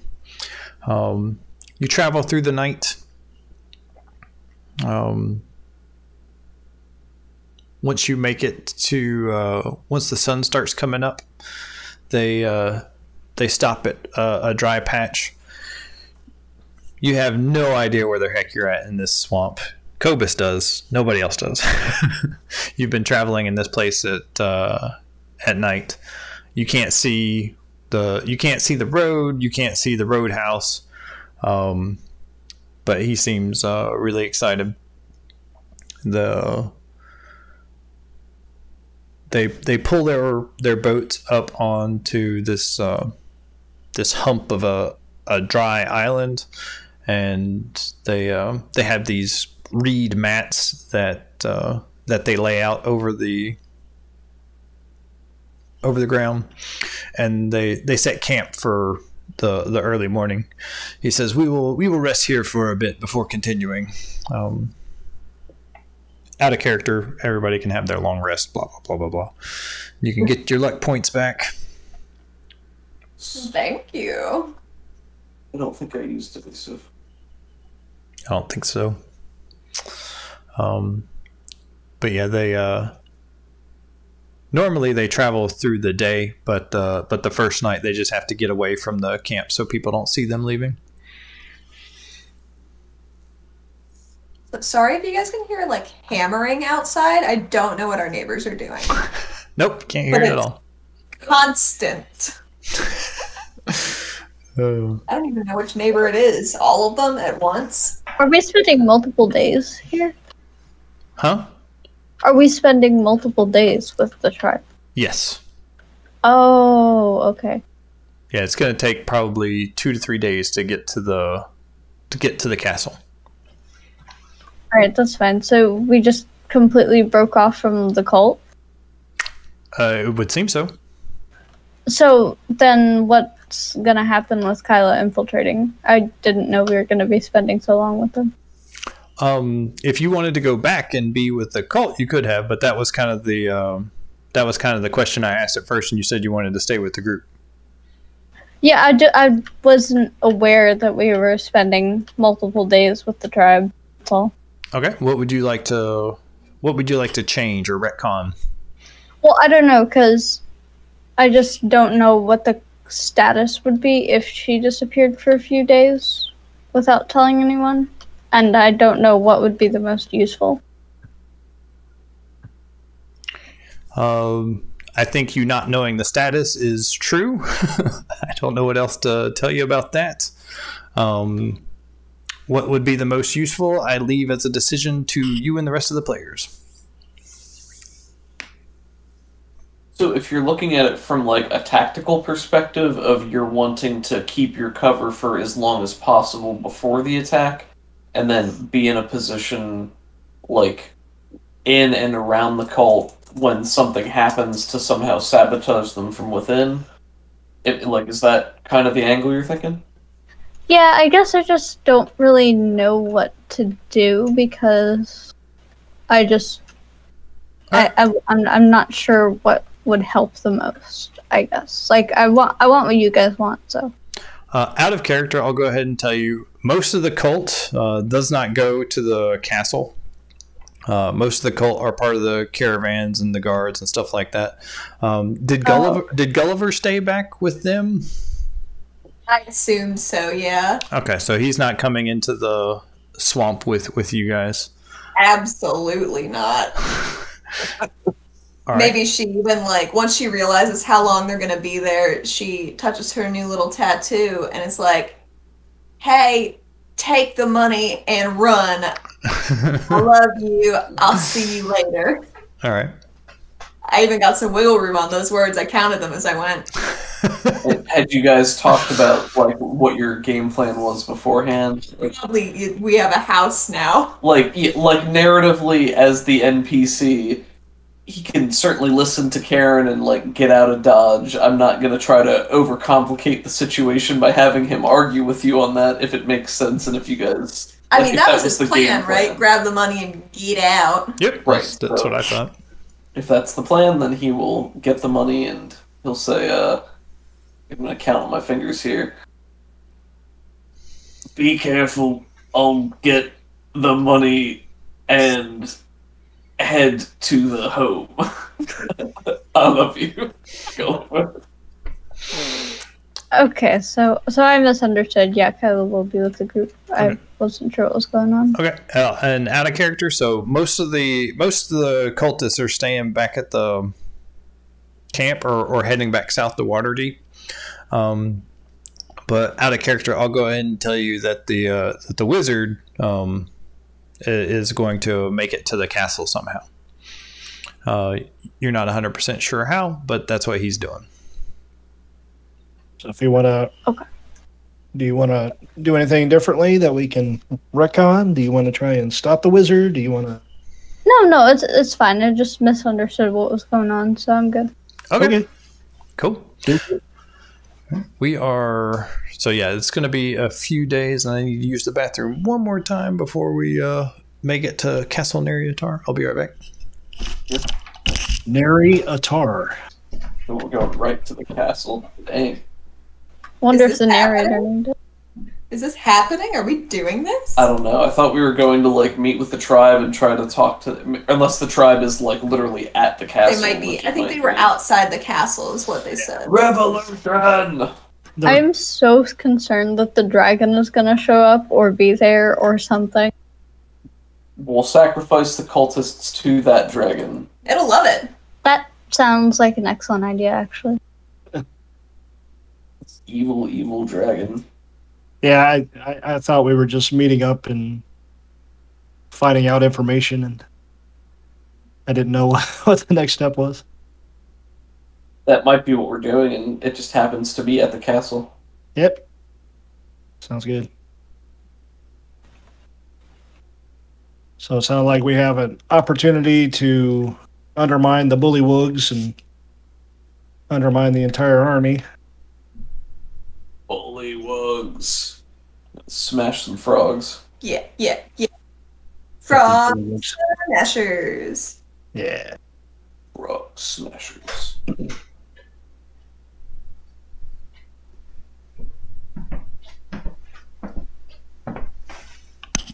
I guess that's the end of Kylo's infiltration then, because she's not going to be able to go back after this, especially considering the fact that if she just shows up at the castle and the wizard's going to be like, what are you doing here?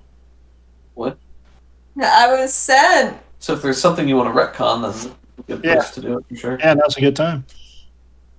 Before we commit to the going forward in the whole tribe and castle stuff. Like, if you want her to have taken the wizard up on his offer to actually go to the castle and then find a way to, like, contact us from within, now that we have a better scope of understanding. We'll be right outside the castle. That's probably something Right. that we can facilitate. Yeah, absolutely. There's an alternative. Okay. Yeah. Yeah, if that's the case, then that's fine. I just didn't want my dad to have to run like 2 games, basically.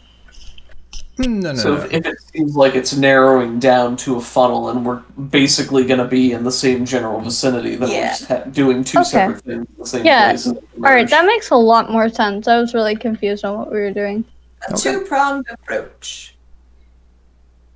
Yeah, I'd be willing to do that if that's what we want. Cool. Sounds good.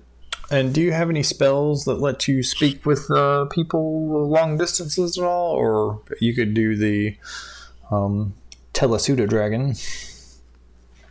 Oh, yes. I could, we could place the pseudo dragons at 3 different checkpoints and then they could telepathically communicate with each other.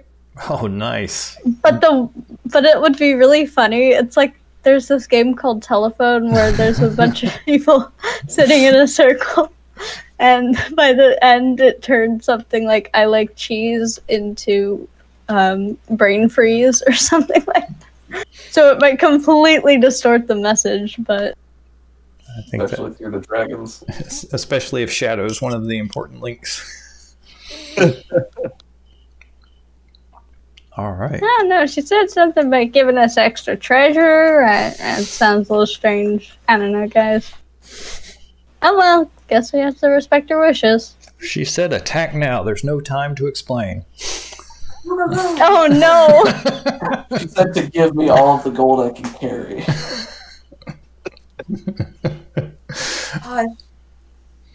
But the journey through the swamp is not a pleasant one.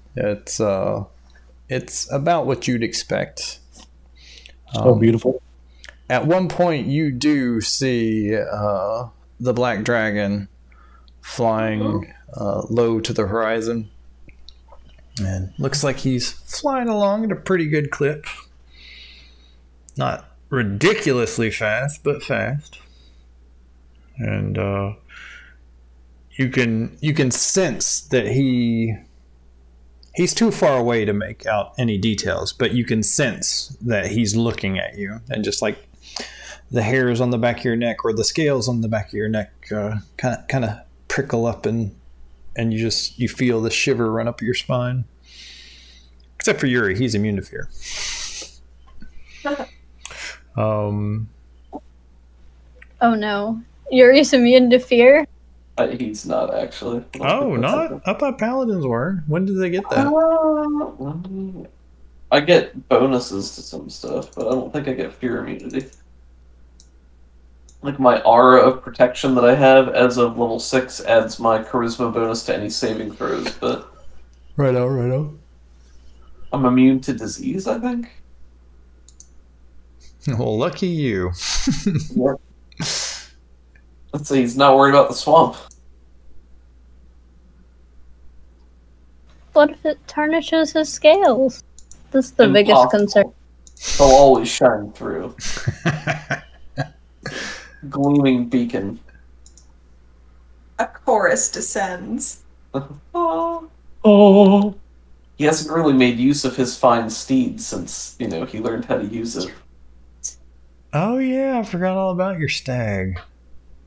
I need to put that in. Well, he got it, but, they've been having to be inconspicuous this whole time. So. It'll be all the sweeter when you finally get it. Absolutely. All right. Oh, wow. That is smaller than I thought. It's a big boy castle. What are you talking about? Well, I just mean it doesn't have very many rooms. Like, I thought there would be a lot more separate individual rooms, I guess. Still pretty big. It's small as far as castles go. It did have, like, the fog of war everywhere, but I was like, man, that's going to take forever. So just try not to look at the monsters right now. What monsters? What are you talking about?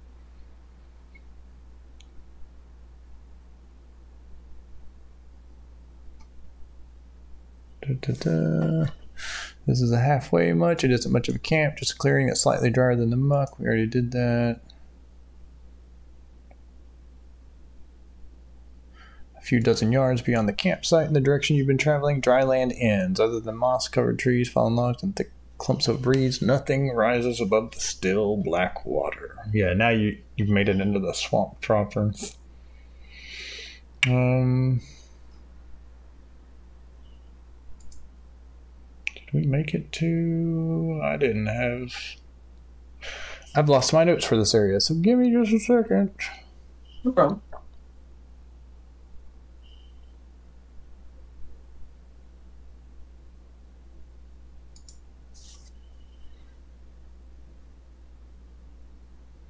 Those are the factions. So right now you've heard of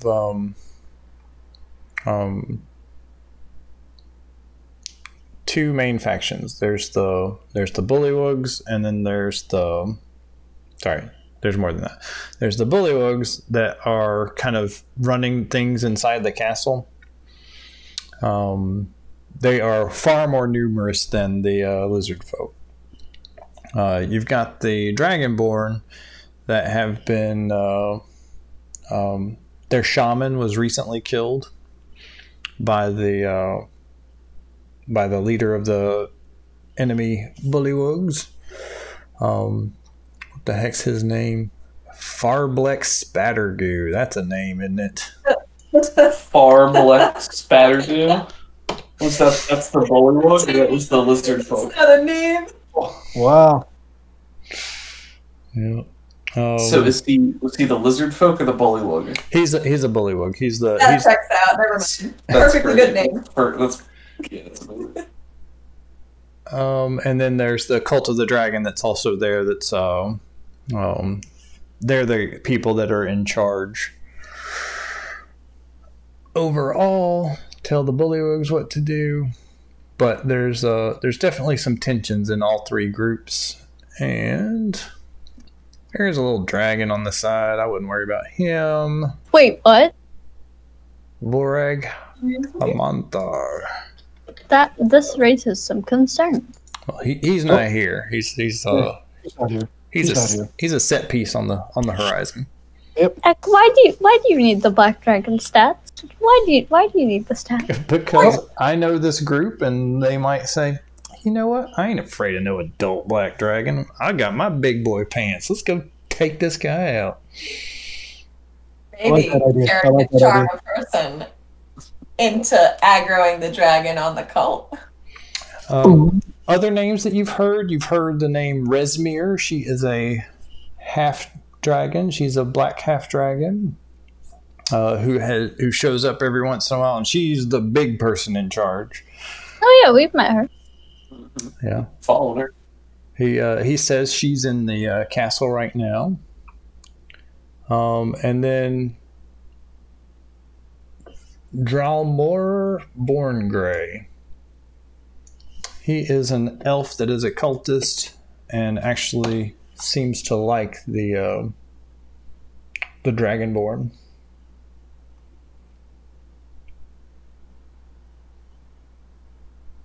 And he's in charge of the castle when Resmir's not around.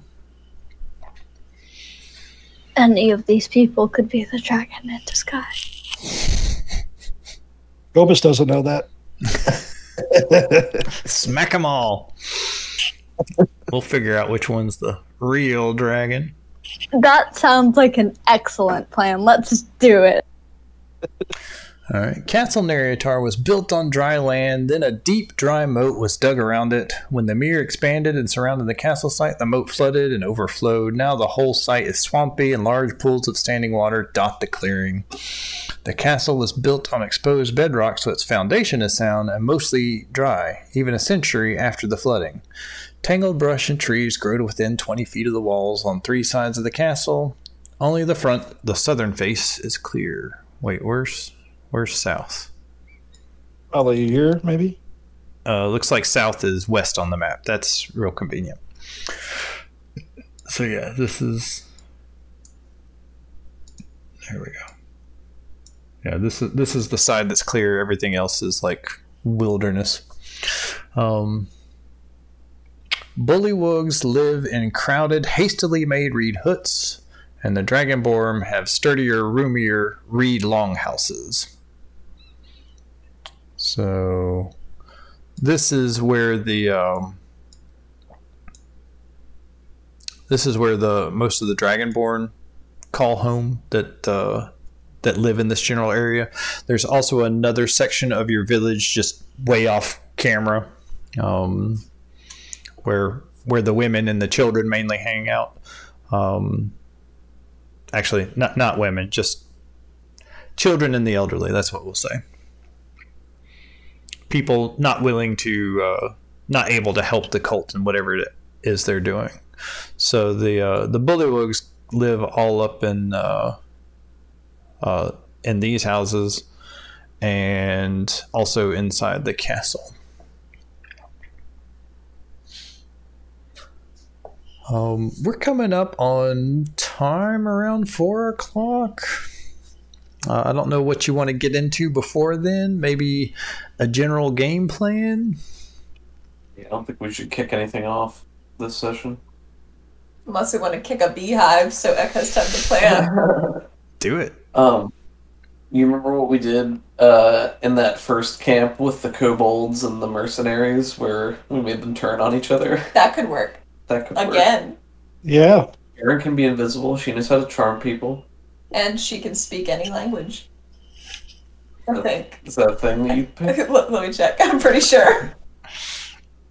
Oh, wait. No, she can hear any language with tongues and understand it, but I guess she can't speak it. I think you can. I think it goes both ways. Oh, really? That's included? Let me look it up. That's really cool. If not, yes, it does now. Tongues is appropriate for all these bullywugs. Well, the lizard folk shaman was recently killed by the bullywugs, so we could always go to try to feel out the lizard folk to see if they want revenge. Mm. Oh, these are Dragonborn, though, aren't they? Yeah, sorry. In the module, they were lizard men. Sorry, I may have slipped up. There's Dragonborn, there's bullywugs, and then there's the cult. And I'll draw up the okay, gotcha. little relationship. Sorry if I let a lizard. No, that's cool. That makes more sense.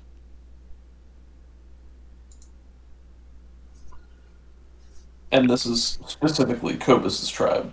Yes.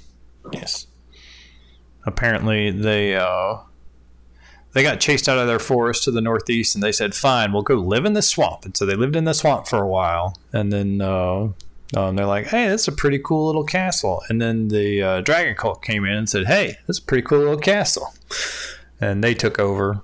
with the help of the bullywugs, and so now the Dragonborn they have a home technically, but it's not a great life. They're the low man on the totem pole. Gotcha. But yeah, if you want, we can talk about what you might want to do. It seemed like they kind of wanted you to run this as a big dungeon, but there are multiple levels to this thing, and it would take us multiple sessions, and I wasn't really interested in that. I like your idea of stirring up some trouble and starting some like large scale combat. Maybe I think that could be really cool. I had a general idea of convincing the dragons to turn against the cult, but now that there's a big adult black dragon, I'm not so sure about that.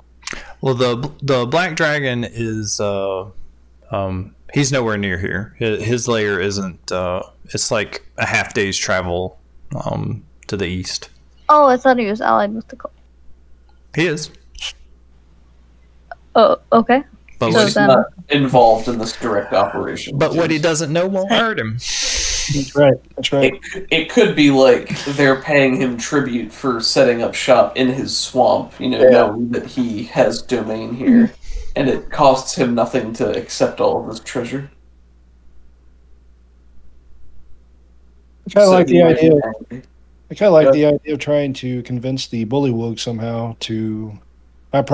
Probably the Dragonborn are probably not the best to approach it, but to go up against the dragon cult. And that way, the Kobis tribe can have a one-up and have a surprise attack. So we're going to try to convince the bullywugs to turncoat on the cultists as well. What do you think? We can certainly try. Yeah, the people here say that's gonna be a tough sell, only because like right now they're at the top of the pecking order. They get to stay in the castle, most of them, and with Farblex being such a powerful shaman, and he's in control and believes in the cult. It's gonna be. I'm not saying no, you can't do that, but it's gonna be. Ways to try and very difficult. Yeah, come up with a good enough idea. Yeah, if you came up with an awesome idea, then let's do it. So, with you mentioning the shaman being super loyal, I immediately think that we frame the murder of the shaman on the dragon cult. Oh, so like kill the shaman and frame it on the dragon cult? Yep. So kill Farblex. That's great. Yeah. Well, he did kill your tribe's shaman, so it seems that's right. great. And then I don't know, somebody tries to kind of yell out, "They killed him," or something like that, and try to egg it on a little bit. Okay. I mean, even if it doesn't work, we've already, taken out their leader, so yeah, exactly. The rest of them should be easier to dispatch. And we do also need to worry about Resmir. It's true. Yep. And his Barajas. Oh, right, that guy. And his staff of fireballs. Oh, my. Listen, we're in a swamp. We can just go into the water. It's fine. Okay, but consider this. Some person steals the Staff of Fireballs, plants it with the bullywugs, and then turns the cult against the bullywug. Yeah! Yeah! Or we steal the Staff of Fireballs and use it on both of them. Or we steal the Staff of Fireballs, start a fire with it, and then plant it on one of the bullywugs. Even better! And then with a cherry on top, we bring the great axe that we stole from the dead NPC. And the halberd. Yeah, the halberd. Yeah, that's it. The bullywugs did it all along! I just facepalm. That's awesome.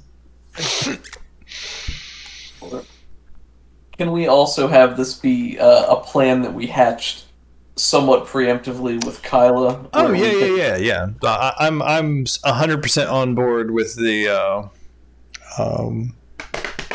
what do you call it? The blades in the dark style of kick down the door and then plan, like flashback plan for how you are gonna get out of the situation. Awesome. So maybe Kyla can, if you're going with Esbara Joss and you know where he's at, you could be in place to overtake him or at least get him in a position where we could ambush him. See, that's the problem. I think he's more powerful of a wizard than Kyla, and he has more magic items, most likely, so I would probably have to lead him somewhere for a group ambush. Certainly try to orchestrate that. You don't know much about Farblex, aside, like, he's a shaman. Yeah, they say he's a very powerful spellcaster, and nature magic. Over the past few months, he's just been growing. He's like getting huge and just fat. Oh. He's Like very Boss Nass? Like what? From the Star Wars episode Just 1. Boss Nass. Yes, that's a good. But he like just keeps growing. Ew, gross. That's so strange. What could possibly be happening here? Who's to say? Maybe Magic. he keeps eating the tributes because he thinks that's what you're supposed to do. So if we pop him like a pinata, treasure will come out. There's only one way to be sure. That's And right. Who was Drawmore Born Grey? He is a elf. I can't remember what kind of elf. He's an elf that has joined the cult, who is in charge of the castle when Rezmir's not here, and he's done a couple of things for the Dragonborn. Things that he's tried to do is he's tried to teach them metalworking, and they fired up the forge inside, but it's just not going well. No offense, Kobis, the tribe just isn't. They're kind of set in their ways, and learning new skills isn't what they're great at. What else has been going on? And he and Farblex just don't get along, really. Farblex thinks he should be in charge when Drawmore is in charge.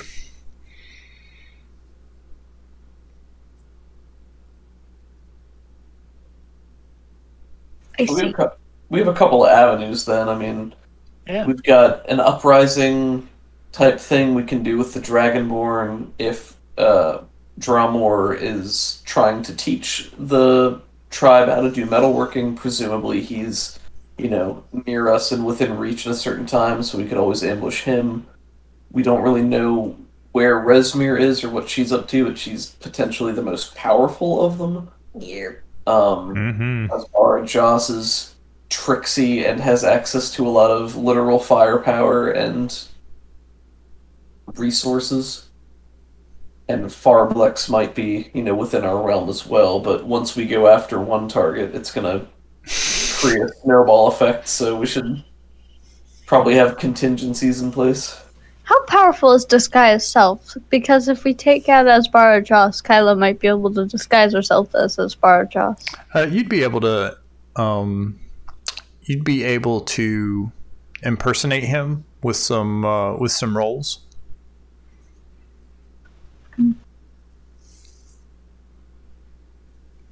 Keep in mind if there's any magic users around. Kind of keep on your toes. Yep. Yeah, the only casters are Farblex, Esbara Joss. I don't think Rezmir's a caster. I'd have to look at her. But she has some cool things. So if we wanted to take out Esbara Joss, but then maybe come up with a plan after we see how that turns out, then I might be able to hold things off for a little longer before they realize anything's up. Ooh, you could attack, like if you got his staff, then you could attack Farblex as the cult. Yes! There you go. Very cool. That seems like the coolest option. Yep. Yeah, definitely. Yes. So then it's just a matter of how do we trap Asbara in our spider web and take away any ability he has to teleport away this time. So I'm pretty sure he teleported last time, didn't he? No, he was just out front. He was like when you guys were in Burdusk, he was leading the troops outside Burdusk when you were fighting on the wall, and then he led the troops away. But he was able to get away because, well, he probably at least has second level spells, which is invisibility. So he was able to get out of there while the rest of the troops got hammered. When our good friend Nikolai Komarov is inside in red wizard cloaks with his raven familiar, it's going to be very disappointing. Then it would be unfortunate if the castle was on fire. I would say it would be unfortunate. What if we didn't take out Asbara at all to begin with? So we attack. Kylo runs away as Asbara while Asbara is away. When he comes back, then the bullywugs attack him, and that's something that could definitely happen. Starts chaos. Chaos ensues. I'm for chaos. Chaos. Chaos. Chaotic neutral. I think next session's going to be fun. All right. Let's do a quick post-mortem then. I had a great time, you guys. I think it was awesome. I think things were a little bit awkward starting out. I don't remember exactly what it was, but I felt something weird was going on with the social interactions or something. Yeah, the scene with Gulliver and Karen kind of went in a weird direction because mainly because she was casting spells inside here, and there's a lot of guards in here to basically keep the peace. A lot of high level guards to keep people honest and things like that. So somebody just rang the doorbell. Pocket. What'd you say? I said the one time she was being a put pocket. Yeah, and it got a little bit weird. Maybe I shouldn't have been heavy-handed with that part, but I thought it was fine. Yeah. Oh yeah, but What? oh, and the even better part about that is even when the chaos ensues, by the way, Kyla will still be able to keep her cover most likely because she wouldn't have had any part of it technically. Well, if they're turning on cultists and you're a cultist, just be careful. Bullywugs seem like jerks though, so Yeah, they're not great. Always in the name. Bullywugs are jerks, and we would know. You guys are playing a Bullywug one shot or campaign? Oh, one shot. It was so fun. It's fun. and a one shot the other day where everybody played a dragon, actually a young dragon, and people really liked it. So this was actually the sequel to a one shot that was basically the same that I ran a while ago. It was just the sequel to that because people loved it so much that they wanted to play it again. Careful, that's how you get roped into DMing a whole campaign. I know. They were like, you should make this a campaign. And I was like, no, I really shouldn't. You gotta know what your time constraints are. Your time is valuable. Yes, but being ma'am. dragons also sounds like a ton of fun. It really is. Cool. I really liked the interaction between Gulliver and Karen. That was cool. That was nice. Hope we did that justice. Yeah, it was fun. Thank you for putting us in a cool position with that, and I hope it didn't go on too long. No. I thought it was fun. Cool. Kobis, you liking your tribe? I am loving the try, man. I really like the two characters he came up with. Actually, Kaylee came up with those. I was asking Lori for help, but Lori wasn't feeling well, so Kaylee said, I'll do it. Very nice. I like the atmosphere and attitude that you've described with the tribe itself. I had a great time overall, man. Cool. What were you saying, Doug? Oh, I was saying I liked the tie-in of Kobis' tribe and fitting all those pieces together. I didn't realize that. I'm trying to find the best way to phrase it. I like how everything was funneled together to a point, and the various plot threads and characters and situations boiled down to this. And I think we didn't realize that it was coming to a fine point, so we weren't sure that following them out.